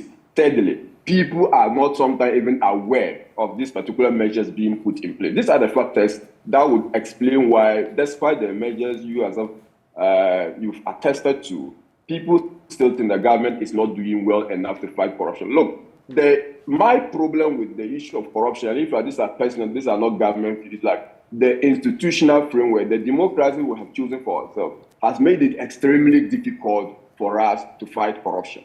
To fight corruption, you must live within the law. The law is the creature of the same people it is supposed to govern. When that happens, and the president cannot just, even when someone is accused of corruption and it is not proven, it is not fair and proper for the president to sack that person, or to even, the president has not got prosecutor authority to, of course, through the Attorney General, the president prosecute, but the president cannot determine whether a person should be prosecuted or not, unless by the court or by the law. if there's no law governing it, or if the law is defective, or even if the evidence before the court does not suggest that, look, the person should be prosecuted, the person should be convicted of this particular crime, there's no way we can be able to convict that person. So we need to look at the whole regime. We have mentioned, the other time Ben was mentioning about South Korea and Malaysia and all those, the measures they took. Look, the measure they took, I'm not sure under this particular democracy, when we begin to take the same measure, the same media, of course, as a watchdog, you need to be concerned. The same media will come after the government. Look, they must be due process. You cannot say that for sure. You law. say you are not sure. You cannot say that for sure. That if the president, summarily dismiss someone without evidence, that if the person is being accused and the president sacked the person, you will not have concern about it. That the president will be following perception and be sacking people anyhow. You will not have issues. I think there's more that goes beyond perception, and I can list for you a number of instances where people have been caught with their fingers in the cookie jar and they are still walking around. Let's not even go there, Dr. Mahama. I'm saying that, look, when you have evidence, look, the law empowers even you, Ben, that if you have evidence that someone has been caught in the cookie jar, you go to the court, present your evidence, the person will be prosecuted. You go to the special prosecutor, the person will be prosecuted. The law empowers each Yeah, that is true. The law also empowers us to get certain pieces of information. You know how difficult it is. The information minister has come out to say, oh yes, use the right to information law. Have you tried getting information from any of our public institutions before, Dr. Mahama? I mean, I will not have difficulty having information from a public institution. But I'm saying that the law empowers us. Until recently, even the court has pronounced and has asked some people or some government agencies to provide information to certain media actors or certain activists. So the law is not supposed to be, as it were, to serve only the executive or serve only the legislature or serve only the judicial, but the general public, the fourth estate of the realm. Okay, the law is supposed to serve it. Just hold for me. I have a final bit for you, at least not to end the conversation, but before I move on to Prof, I just wanted to run this by you. When you go to page 45, since we're in the thick of corruption, there are some bullet points there. So perceptions of corruption among public officials and public institutions have increased compared to 2019. There are charts I don't want to go into now. Among key public officials, the police, the presidency, MPs, judges, and magistrates, more than 3/4, 77% of Ghanaians say the level of corruption in the country increased somewhat or a lot over the past year, a 24% jump compared to 2019. I don't know what accounted for that. Fewer than 1/3, that is 30% of Ghanaians, believe that people can report corruption without fear of retaliation. I'll get to that because there's an important point when it comes to the media and even safety in reporting corruption. Maybe Bernice will get into that. It's in the preceding pages. Of Ghanaians believing that people can report corruption without fear of retaliation, a decline by 4 percentage points compared to 2019. And we've also seen the impact of that in the Reporters Without Borders reports that have come our way. But I want to ask you, you say the presidency has shown great commitment to fighting corruption. I have 3 questions quickly for you. Very simple. 1, on a scale of 1 to 10, how would you rate how efficient and effective the presidency has been in fighting corruption? 2, the president told us before assuming power that he would adopt the ANAS principle. Is he using that? And 3, there's this latest issue of the NDA and 10 million Ghana cedis. Is the president aware of this matter? We've still not heard from him. From the very last, the special prosecutor has issued a statement. I asked a categorical question, Dr. Mahama, respectfully. Is the president aware of it? I'm saying that the presidency is aware, and the special prosecutor is aware, and that's the agency responsible for that. The president will not look. The statement has even become public. Even if the president was not aware, the special prosecutor investigation is a matter of public record. The president will be aware. He is the commander-in-chief.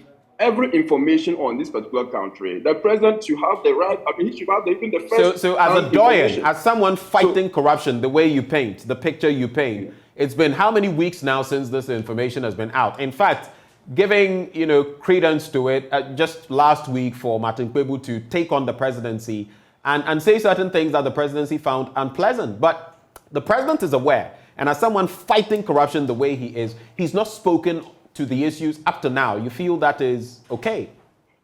Look, the president, I disagree completely. If anyone asks the president to speak on any issue of corruption that comes up, their institution, the president set up the office of the special prosecutor to take up the burden of fighting corruption. The president doesn't need to come and be addressing the Ghanaian public anytime an issue of corruption arises. That's what the office of a special prosecutor is doing. And the president, the office is doing just like that. In fact, before Martin Kebo spoke, the office had invited people. I'm aware that the office of a special prosecutor had invited people, and they had some people to respond to certain questions. About 1 or 2 months ago, I'm privy to that particular information.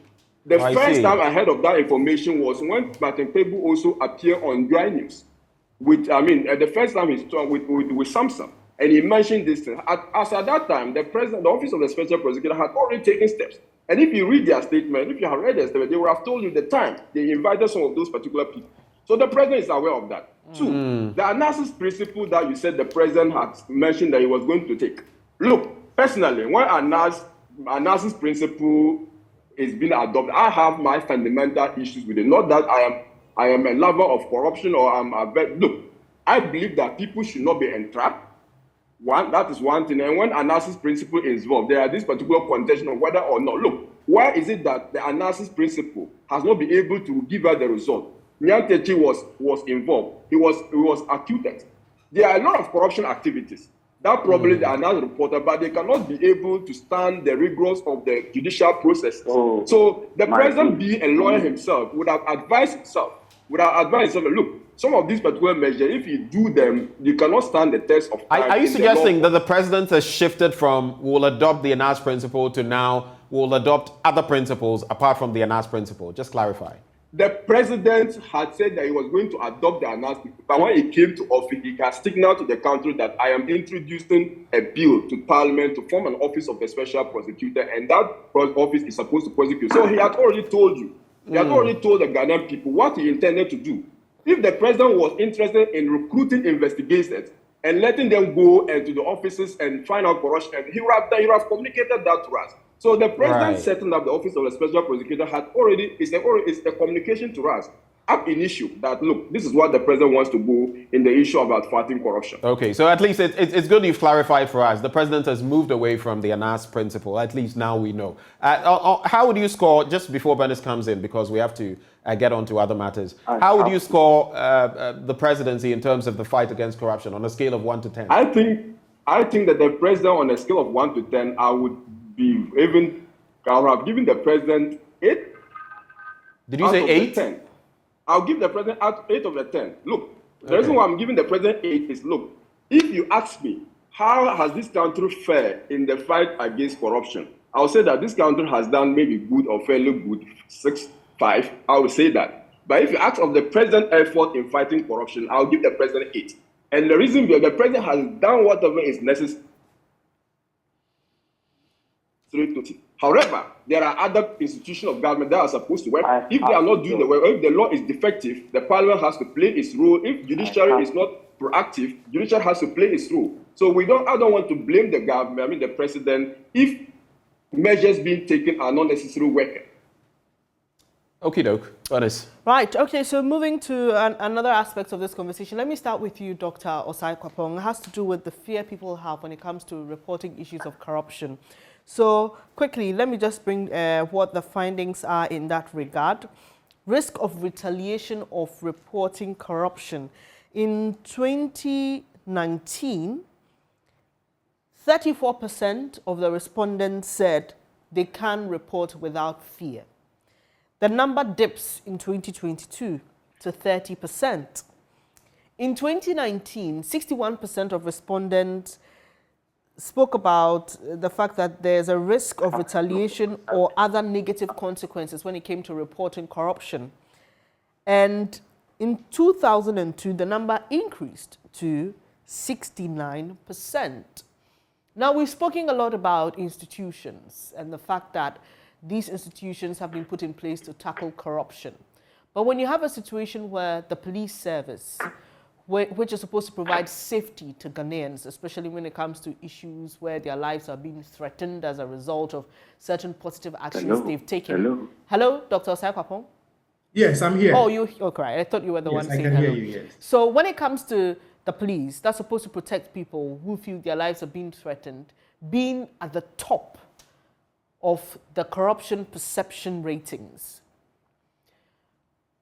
What is your reading of the impact of this, especially in our fight against corruption? Because the police has been there for a very long time. And so you'd ask yourself, if people are scared to report, the police itself is corrupt. I come back to the question I asked, I think, Mr. Akakpo about a week ago. Will we ever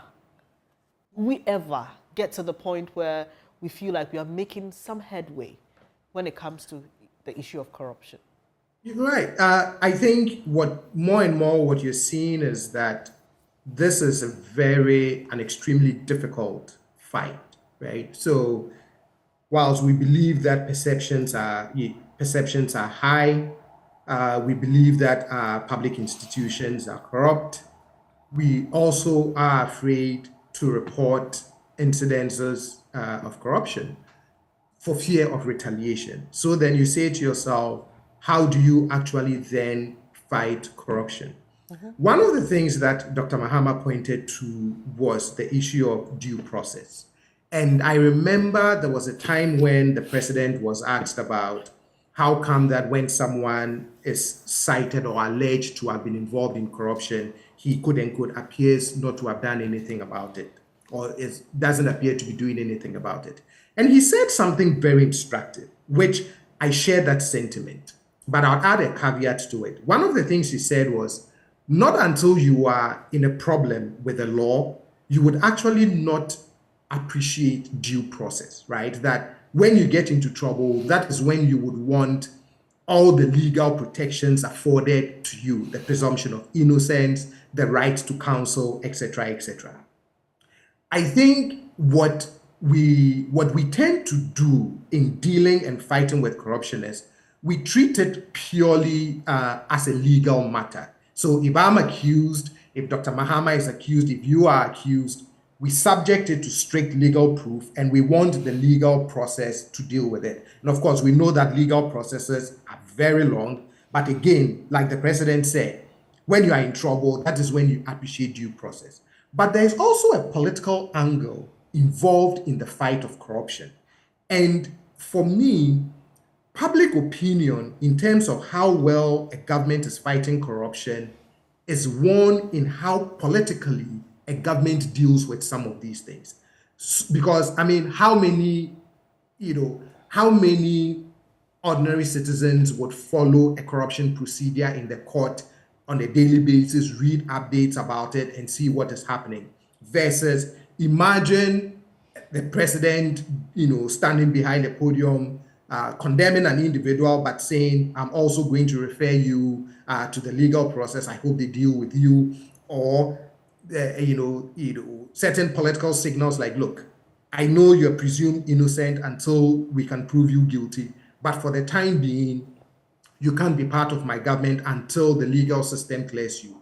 I think some of those things helps change the perception in the court of public opinion, because that is where you win and lose people. So if we always focus strictly on the legal structures in place to fight corruption and not pay attention to some of the political aspects of how you fight corruption, then you would always end up in a situation where citizens would keep questioning a particular government's commitment to fighting corruption. The other thing I think this report highlights, and I've been asking myself, is the perceptions were extremely positive in 2017.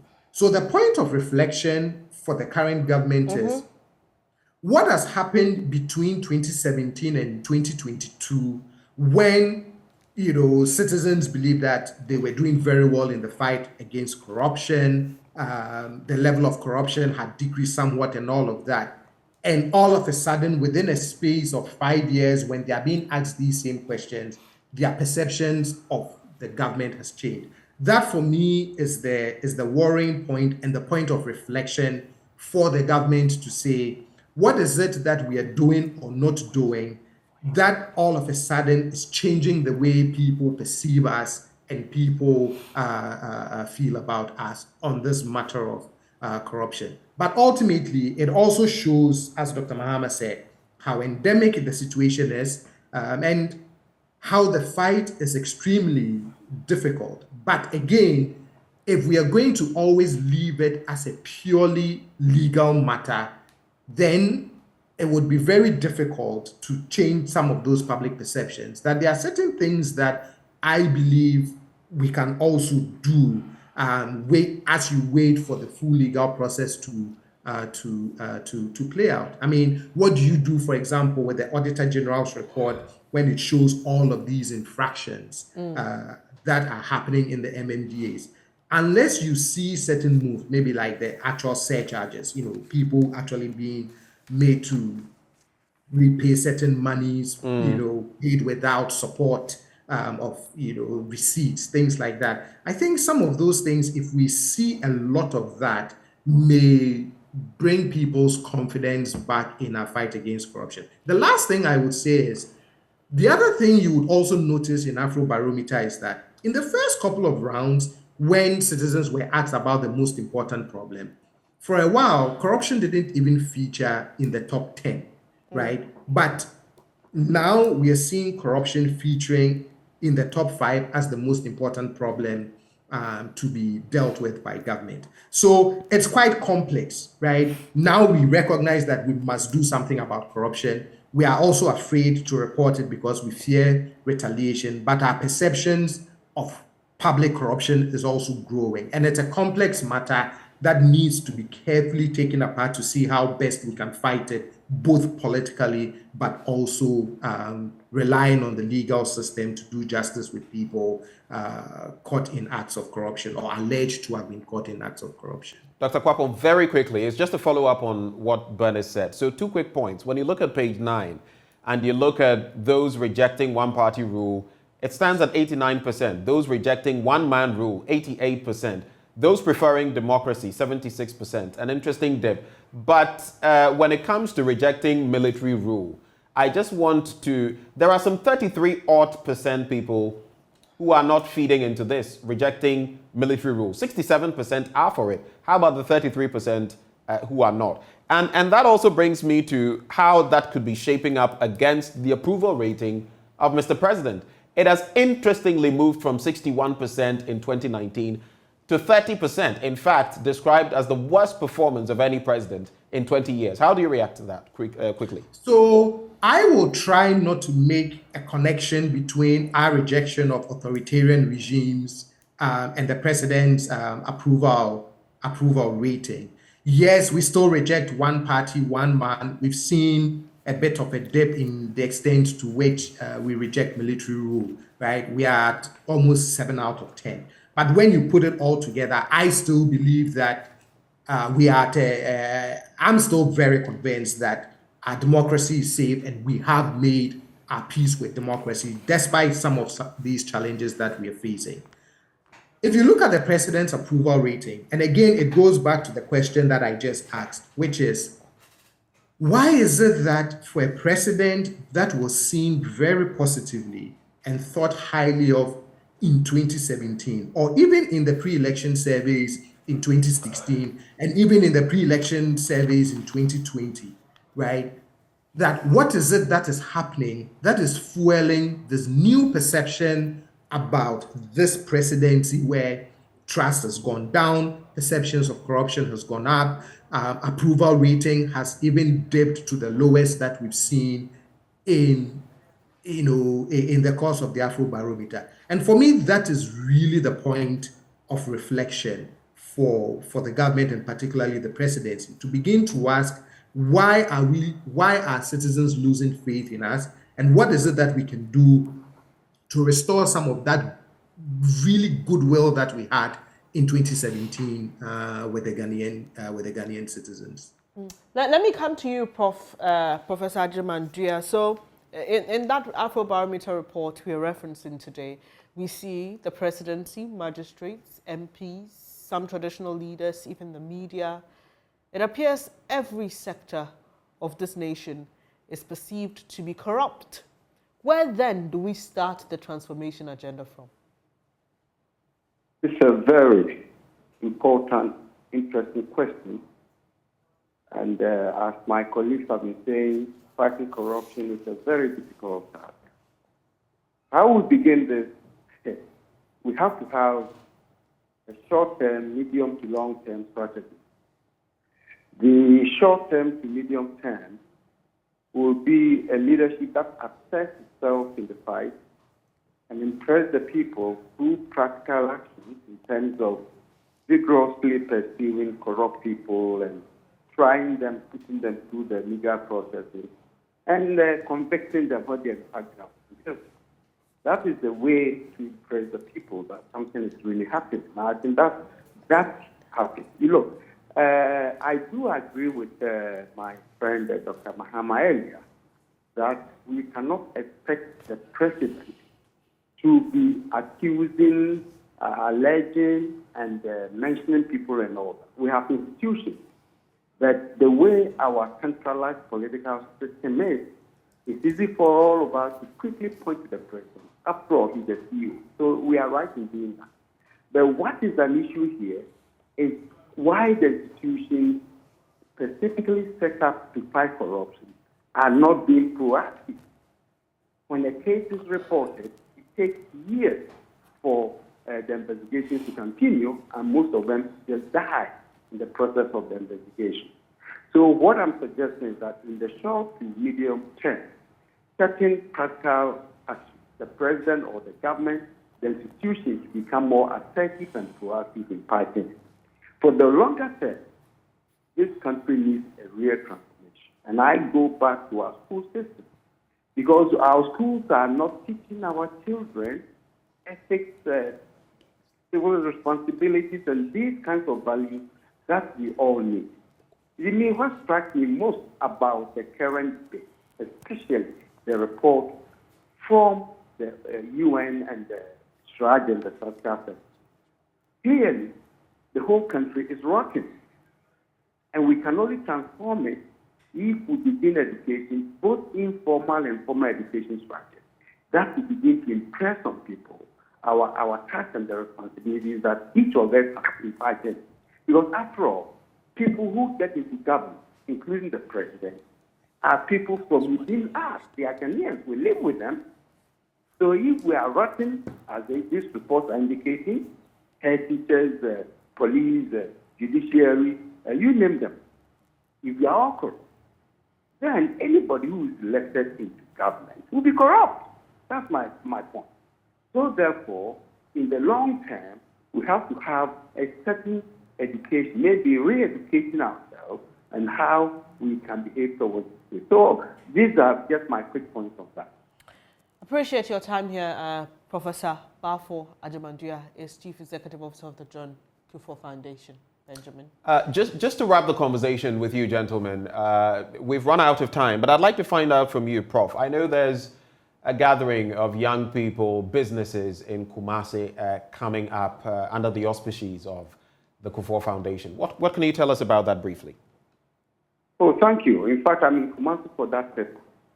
For the first time, we are organizing what we call National Youth Agribusiness Festival, bringing together about 200 young entrepreneurs for 3 days to display their products, to build networks, and also to receive lectures on how they go about becoming successful entrepreneurs. It's our modest effort to really change this country around, because we believe strongly that the future belongs to the young people. And we have to let them begin to own it as they are going towards leadership. So this event in Kumasi is a 3-day event at the Prempeh Assembly Hall. As I said, these 200 young people are coming from all over the country to showcase their work and their products, and engage each other, and there will be seminars in between. So we invited some very experienced entrepreneurs to come and share their experiences with these young people. That's what we are doing. Well, we wish you all the best with that as you seek to change the face of the youth and entrepreneurship. But thank you so much, gentlemen, for joining the conversation. Dr. Kabiru Mahama from the Office of the Vice President. We had Dr. Osai Kwapong, who joined the conversation as well. and Professor Ajimandua, CEO of the Kufuor Foundation. Bernice? Yes, an interesting conversation it was, but we have to move on. A bit feisty at some points. Yes. But we have to move on, and this time round we'll be focusing on this simmering tension between the family of the late former president John Evans Atta Mills and his former aide Koku Anyidoho. We saw what played out over the weekend during his 10th anniversary. And I saw a post on Facebook. Someone was asking, is there not a leader? Is there not somebody who could step in and intervene? Why should But the Abusiapeni himself, I mean, from the family, has spoken, and he's painted the picture of what they think. And the question, though, is if they go to court, and I don't know, the dynamics could play out there, but if the Atta Mills Institute, Allah Koku Anyidoho, is told to step aside, I don't know what that would mean for his relevance in all of this. Yeah, so we'll come back to have that conversation. Do stay with us. We'll be back shortly.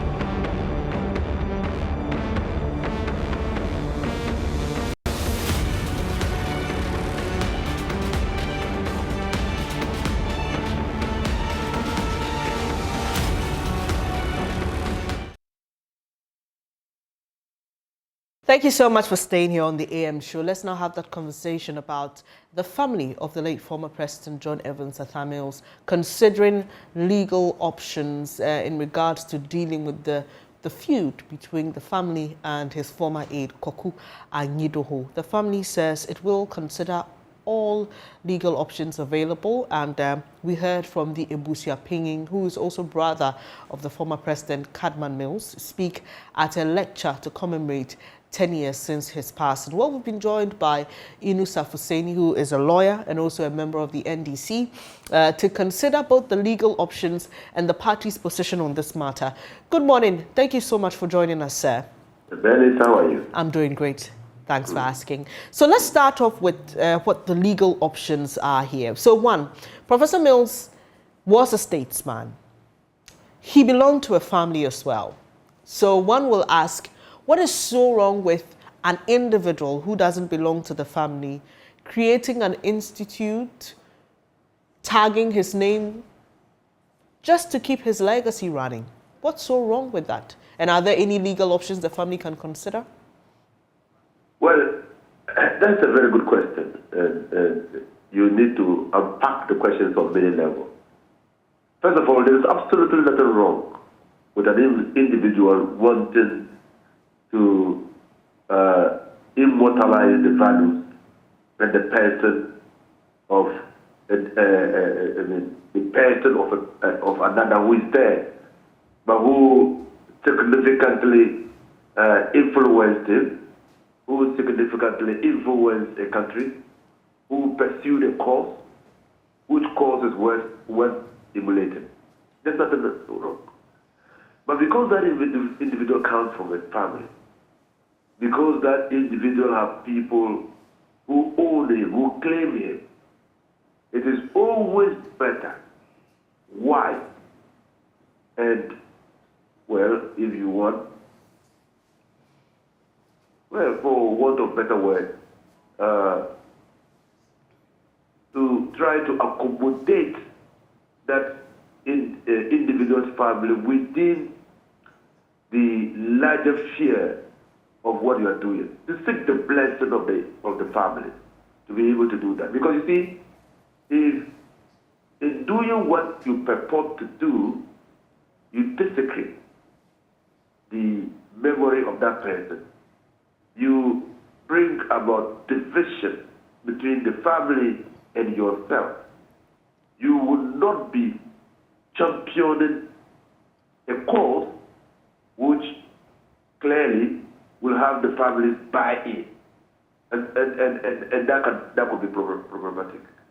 Now, it's also worrisome if in championing that cause, you bring the family into disrepute. And I think that is the level on which the family is thinking of taking legal action. Because the name Atabel belongs to the family. It was given like Bernice, Abu-Baidoo. You were given that name by a family.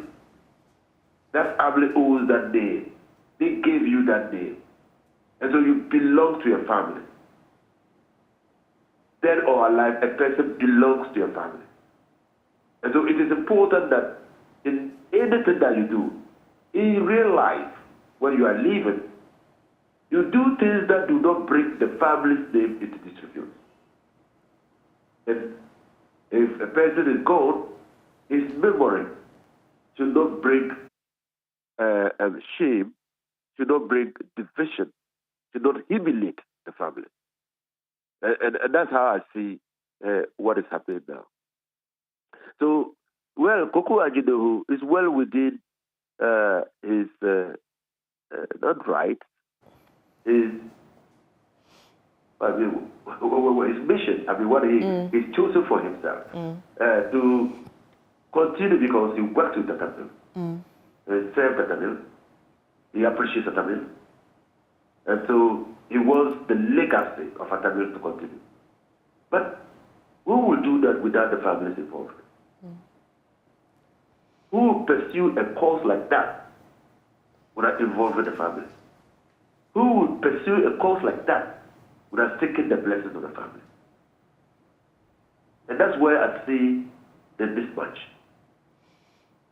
And that's what annoyed the family.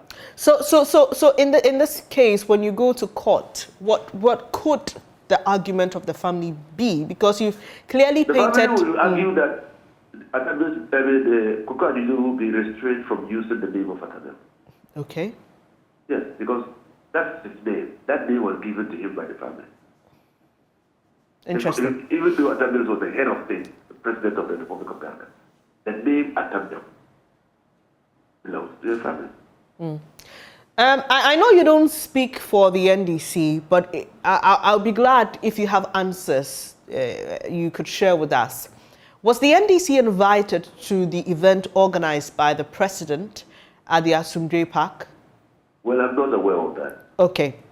And there are those who have wondered why it appears that there hasn't been any attempt to solve the feud between Koko Ajidehu and the NDC and the Tamils family. Are you aware if any intervention of the sort has happened? Well, I'm not aware of any such intervention. But is it not a needless dispute? I mean, is it not a defining purpose for both Koko Ajidehu and the family and NDC? Can't we find the strength that would unite the party? Why will one party aggressively pursue a mission or such a mission without the involvement of one, the family, and two, the party that produced Atabel? Atabel was a lecturer in public service, the former head of the Ghana Revenue Authority. Atabel was not known on the national platform, national stage, until he was nominated Vice President of the Republic of Ghana. That honor was done him by a party. The party celebrates his contribution to the development of the party and Ghana as a whole. The party appreciates the values that Atabel came onto the national stage with. The party wants to immortalize those values. Koko Ajidehu says he wants to do the same. The benefit of that immortalization goes to the family. So you should find a common ground to be able to pursue this laudable objective without unnecessarily provoking any of them. But the pugnacious tongue of Koko Ajidehu probably is making it difficult. You've painted a very beautiful picture about who the former president was. In fact, on Sunday and Monday, we aired our latest Ghana's Greats documentary, which was dedicated to him, listening to his family, his son, his friend, who is also a lecturer. I mean, you could tell that this was a man who literally poured himself in all facets of life. Would you say that your party could have done more in keeping his memory and honoring him? Well, our party is doing more, in fact, in keeping his memory alive. Because I can tell you without any fear of contradiction that everybody in the party appreciates what Atabil brought into the party. Made us more accommodating of divergent views. For me, as a person growing up, at the time that Atabil was vying to be president, I remember him telling me personally in his office at Kokoyo that he, Atabil, was the bridge between the old entity and the new entity. That's the youth who were coming up. And that he was seeking for power for us, for the youth. I remember Atabil telling me when I put in a bid to contest the Tamale Central seat in 2004, when President Kufuor created the 30 additional constituencies. And thereafter, Professor Sedi Wayo crossed carpet to the NDC, and he was rewarded with the opportunity to contest the Tamale Central seat. And I said, look, I also been nursing that ambition to contest that seat upon its creation. And then called me and said, you know, sir, there's age on your side. Why would you want to end the political career of Professor Sedi? It's your time. And when I asked him, why, how can we build a party that does not reward loyalty and commitment? He said, this is not about that question. This is about me asking you, Inusa, not to contest Professor Sedi. That question you've asked me will be answered later on. Please don't contest. That ended it. That ended it. I never contested Sedi.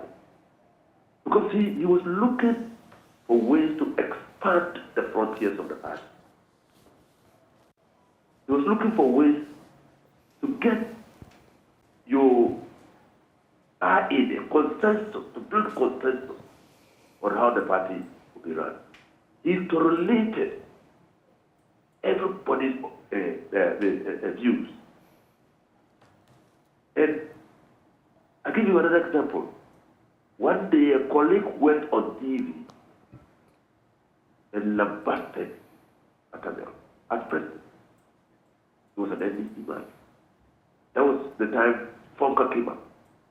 That voice sounded like my voice. So somebody said it was Inusa who was speaking. In fact, that person was speaking on your network. And at that time, I was a regular panelist on your network. So he called me. No, Inusa, why are you speaking this way about me? I said, no, I'm not the one, Prof. I'm far away from Accra. I'm not speaking on any network. There's not you. I said, no, it's not me. He checked and realized that it was not me. He called back and said, oh yes, it's not you. That is the president who will find out the facts before he acts. So who will not want that president? So he was motivated. When the NDC won power, and appointments were made. And I was not appointed to any position. He told me, that you are a victim of your own success. You have many, and so I can't take all of you. But look, I'm just happy that you are in office. He said, thank you.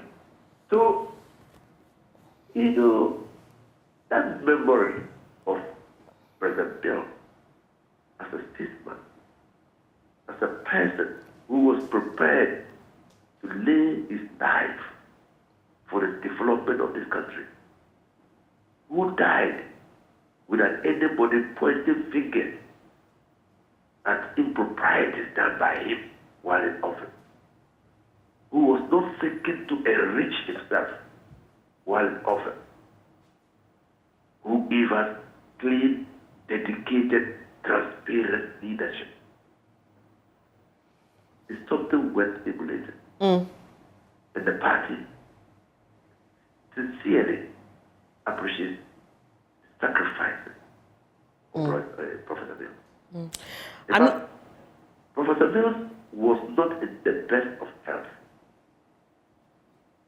but the party came to the conclusion that it was only Professor Mills who could get us power. On that score,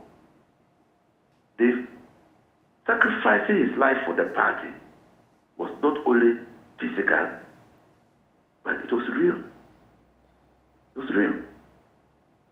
And so, which party will forget the contribution of this illustrious man of Ghana to this development? Not the end. So how are you immortalizing him? How are you ensuring that generations that come, even though they wouldn't experience him as you have and shared with us, his legacy will still live, his values will still transcend generations? First of all, Atta Mills was the president of Ghana. President who ascended the throne by election on the ticket of NDC. A memory is already immortalized in Ghana. He is the first and only president who died in service. So that we must, at NDC, we know that John Dramani Mahama became president of the Republic of Ghana for a period of 6 months before he was elected on the ticket of the NDC to be president, consequence upon the death of President Atta Mills. So that history is known. And in the time we meet as a party in the gathering, we are reminded about the humility of President Mills. Sure. So finally, sorry to interject, we need to wrap this up quickly. Finally, Mr. Fuseni, as we were having this conversation, there was a photo that came up on the screen, and it was during his funeral, and the banner read, "Peace I leave with my nation." He was a man of peace. He's been described as Asumdrehene. I want to give you an opportunity while the family considers the legal action, and hopefully Mr. Anyidoho will hear from where you sit.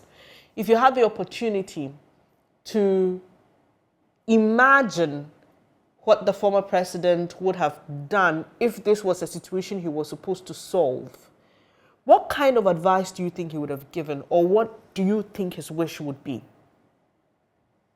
The first thing that Mills would have said,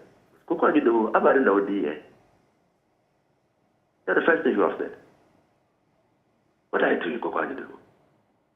I have a better. That's the first thing you have. That's what you would have said. I mean, if you know Professor Mills. And then tell him to go and reconcile with the family.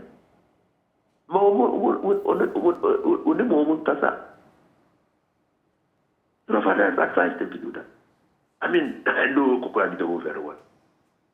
We got to know each other very well when we formed the youth forum.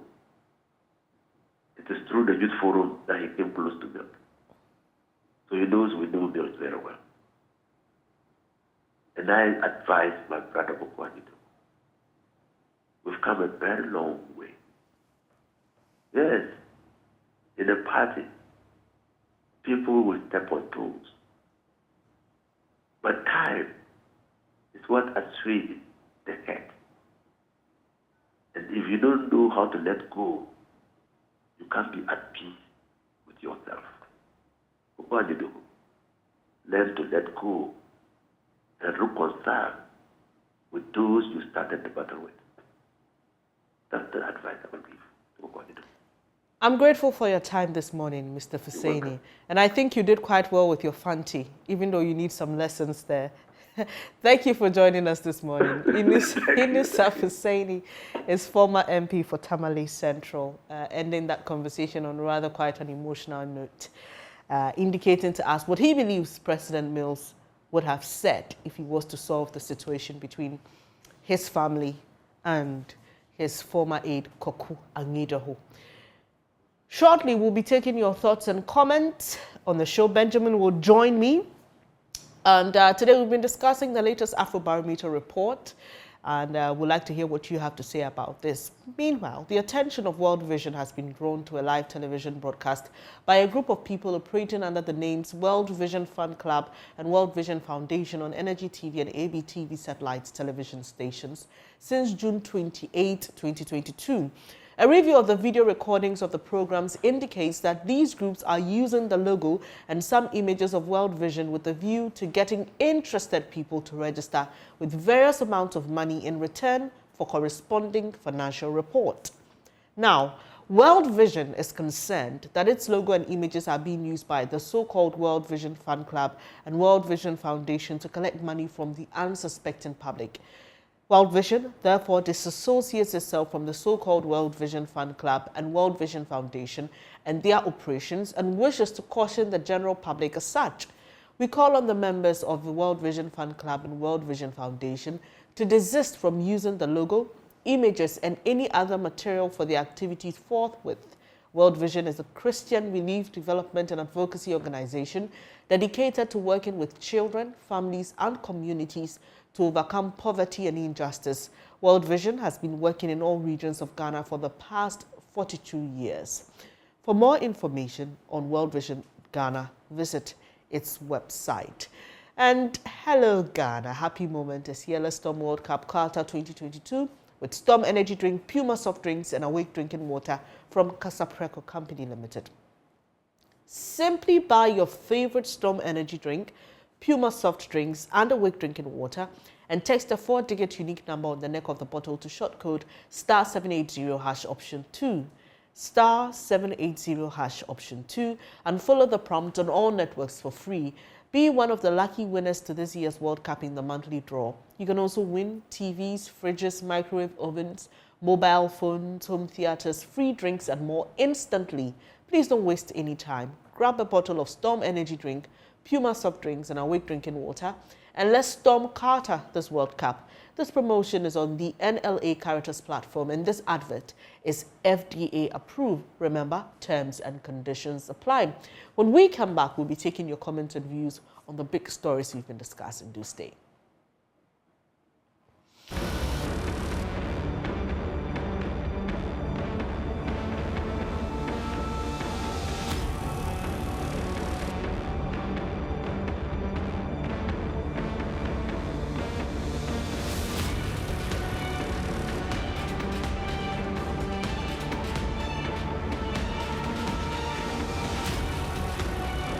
Welcome back. Thank you so much. Benjamin is here, and it's now time to take your comments. We start off on the streets where Samuel Kojo-Brace has been speaking to some of you about the latest Afrobarometer report, and there have been some interesting findings there, and we've been discussing with our guests the issue about the presidency, the judiciary, and the legislature being part of the first 5 most perceived. In fact, the first 4. So apart from the police service, you have the executive next, the presidency, then you have the MPs, the legislature, and then the judiciary in that order, and that makes for interesting reading, really. And there are some who may want to dismiss this to say, oh, it's just about perception, and so perception is not really factual and actual. But don't forget, we have done a series of reports prior to this. So there's a certain picture and they all point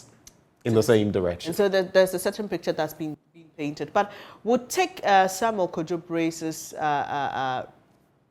report now on what some of you have been saying about this latest Afrobarometer survey. In a recent survey indicates that the police, the office of the president, the judiciary and the legislature are all part of the institutions that are most corrupt in this country.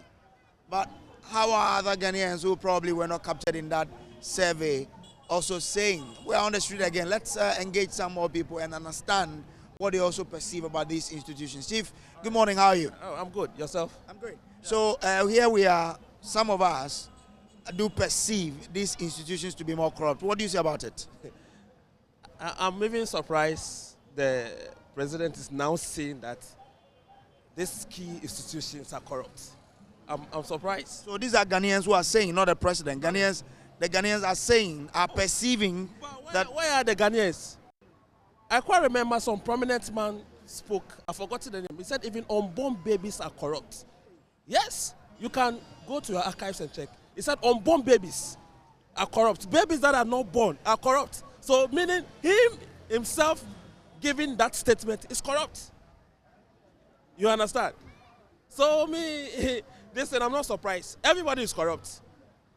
Everybody is corrupt.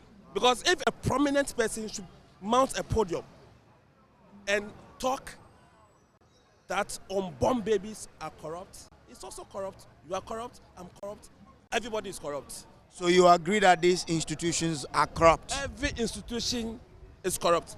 Let me tell you something. Even, how do you call it? This nursing training, what have you. Do you know the corruption going on there? See, you go to school, you pay school fees. After completing your school, you have to go and pay bribe before you get a job to do. So, we are corrupt. Me paying the bribe, I'm corrupt. The person receiving the money is corrupt. The institution that is giving me the job is corrupt. So if you have to rank, give me your top 5 institutions that you perceive to be more corrupt. Oh, everybody will say the police. Okay. Yeah, that one, yeah. Yeah, the police. Even if your particulars are right, he will tell you that no, you have. Yeah, he will definitely find something that he will take money from you. So number 2, I'll say the nursing institution. Okay. Yes, the nursing institution. Number 3, I think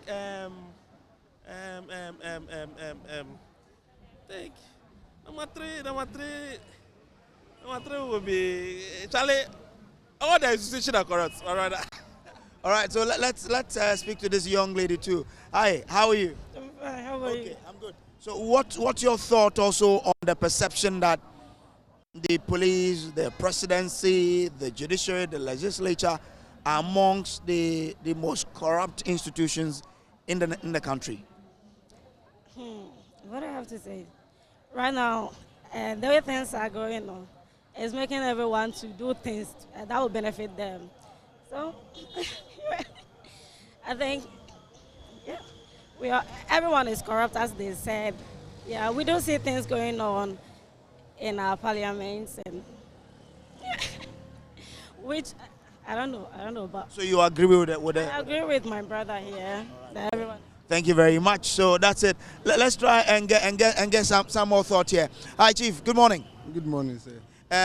So some Ghanaians perceive that the office of the president, the police, the judiciary, the legislature are among the most corrupt institutions in the country. What's your thought? Well, I think it is not. It is rather we, the normal Ghanaians, we ourselves are corrupt. It's not the institutions. We should not even blame the institutions. What are the police? I don't know human beings. Who are the people that are they Americans? They are Ghanaians. So basically it's ourselves. We pay the bribe. So can we say we are not part? Our siblings are the police people. But the military, everyone. So it's basically us. We just have to be honest with ourselves that we stop paying bribes. That's all. That's how you see it. Truly, that's it. Okay. So then, if we want to tackle it, how should we approach it? It's our mindset. We just have to change our mind. Without that, there's nothing we can do. There's no law, nothing. We just have to change our mindset. Thank you so much, bro. Let's have the thought of this father here. Chief, good morning. How are you doing? By God's grace, I'm good. Good. So, what is your perception about corruption in Ghana? Corruption in Ghana, like former President Kufuor said, the people of Ghana think, the workers of Ghana think they are working for Ghana, and the government also pretends to be paying them. Corruption in Ghana started even before Nkrumah. Why do I say so? Corruption, you see, in those days, if you work, I stayed at where the Aboso glass factory was built. In those days, if you work at the factory and at the end of the month you are paid, you don't bring something extra, something different from your salary. Your own people may think that you are senseless. Or after you have finished work, I mean, when you are on retirement, they look at what have you done, what did you bring home from the work. Not checking how much you earned, they think that you should be getting something like the whole factory, a whole factory. In fact, corruption in Ghana is everybody, not one person. From head to toe, everybody is corrupt. Everybody, not only politicians. I mean, everybody is corrupt in Ghana. Now, the survey that they've done indicates that, or Ghanaians perceive that the police, the office of the president, the legislature, and the judiciary are among the most corrupt institutions in the country. How do you agree? No, I don't. Like I said earlier on, everybody here in Ghana is corrupt. Not the presidency, not the judiciary, not the police, but I mean everybody. Everybody, because even in your own office, before somebody is employed, I don't mean you in particular, but everybody, I mean in every office, before a lady is employed, they want to take something from her, not considering whether the lady has or not. If you don't have monetary, I mean, if you can't pay in monetary terms, they take something from the body of the lady. So, I mean, everybody here in Ghana is corrupt. But I'm sure, yes, we agree that we're all corrupt, but some people may be more corrupt than others. You don't agree that these institutions are most corrupt? Well, you see, if you want to board a bus, even from Accra here, to your hometown, the people at the station, they want to take something from you. I'm just coming from the Odona station. My wife is traveling. The money that they charge, apart from the transport fare and the luggage money that they took, they even want something extra. So, I mean, everybody, not only police, not only the... Right, so those were some of your thoughts that Samuel Kojo-Brace was able to sample. It's now time to open our phone line 0302-211-691 extension 20302-211-691 extension 2. We'll be glad to take your comments. Please, when you call us, be as brief as possible, and also remember to interact with us over the phone and not via the television, because it will cause a bit of delay. So we await your calls. Interesting discussions we've had on corruption, the office of the president perceptively being the second most corrupt, and something we were just discussing in our interaction with Dr. Mahama of the office of the vice president. He says, well, there's been a shift from the Anas principle, which now President Akufo-Addo told us he would follow to the letter. I found that interesting. But what do you think? Do call us and share your thoughts. We have some callers, Bernice. We have a first caller, Hamza from Ashaman, is it? Hello, Hamza, let's hear you. Good morning. Good morning. Yeah, thank you for the good work you're doing for Mother Ghana. And true, our institutions are very corrupt. In fact, I'm even shocked the presidency and the judiciary comes second and third. I don't see how is the what do you call it, being corrupt? What do you call it? The police? No, not the police. I mean, the police are corrupt. Everyone knows they say the police are corrupt, fine. But I'm even shocked the presidency. We don't need an Andrew Gabriel from the heavens to come and tell you that this current presidency and the judiciary are corrupt.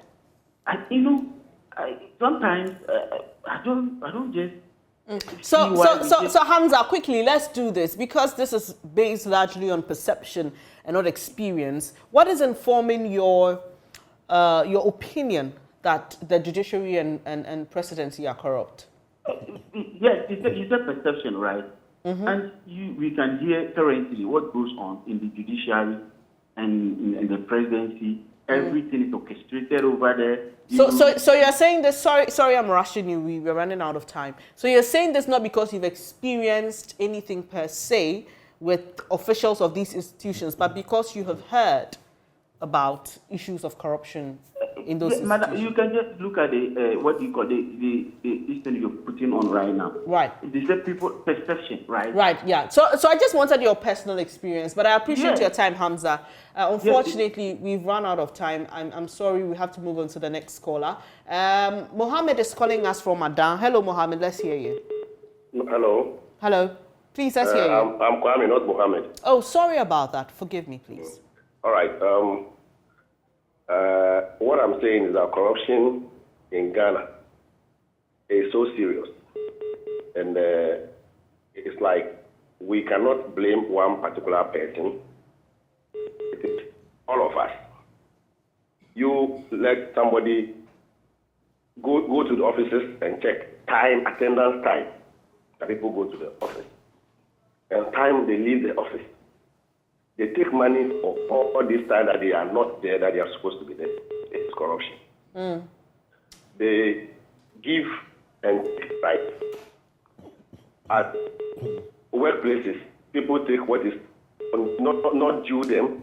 They want to take it by force, by foul and foul for me. And so it is a national canker. And unfortunately, we have religion is everybody is looking at up to maybe churches to help to correct it. But a multiplicity of churches and the mushrooming of one-man churches in the country is also worsening the situation. Thank you very much, Kwame. We have to pick other callers now, but your point is well noted. And Benjamin, the last point Kwame made, I remember having that conversation with Reverend Opuni, who says that it's not the church's role to fight corruption. We can only advocate. But it is the institutions that have been set up and enforcement agencies. They must, take I guess the church does its part in its own way. Education and advocacy. Right. So, it just reminded me of that conversation and the debate. Well, we'll take Nicholas from Baychile. Hello, Nicholas, please make it as snappy as possible. Yeah, good morning. Good morning. Yeah, thank you for your hard working so far for the country. Yeah, about the corruption issues, I like to contribute my idea. And what I want to talk about is that if we need maybe a young person finish maybe some institution and have qualified document needing employment in government agencies or government institutions, in fact, is very, very, very, very not good at all because it's a form, we don't check the quality of the document, but we check how much we will take from someone before give employment. So it's becoming something that people who don't have enough money to offer and they have very valued documents will be in the home, and those who are not qualified can be able to. Thank you very much. We'll pick our last caller from Tamale. Idrisu. Hello, Idrisu. Let's hear you. Please, as quickly as you can. Hello, Idrisu. Please go ahead. Good morning. Good morning, Idrisu. Please go straight to the point. We are limited with time. Hello, Idrisu. All right, we'll have to end that call, unfortunately. We don't have a lot of time. I would say once again, if you call us, please listen over the phone. Don't listen on your television set. there will be a delay and then we cannot hear you in real time. Sorry about that, Idris. So next time when you call us, please listen to us over the phone. So, and on that note, let me just mention a happy birthday to Dr. Salifu Combat of Combat Pharmacy and the Presbyterian Hospital in Boku. Happy birthday, Dr. Combat is from Roland Walker, from Flora, your wife, and children. Happy birthday to you, sir. Great. And on that note, we thank you so much for joining us. It's been a pleasure serving you this morning. God willing, we are back again tomorrow at 6 a.m. Oh, yeah. Do make time to be our guest. Up next is News Desk. Do stay.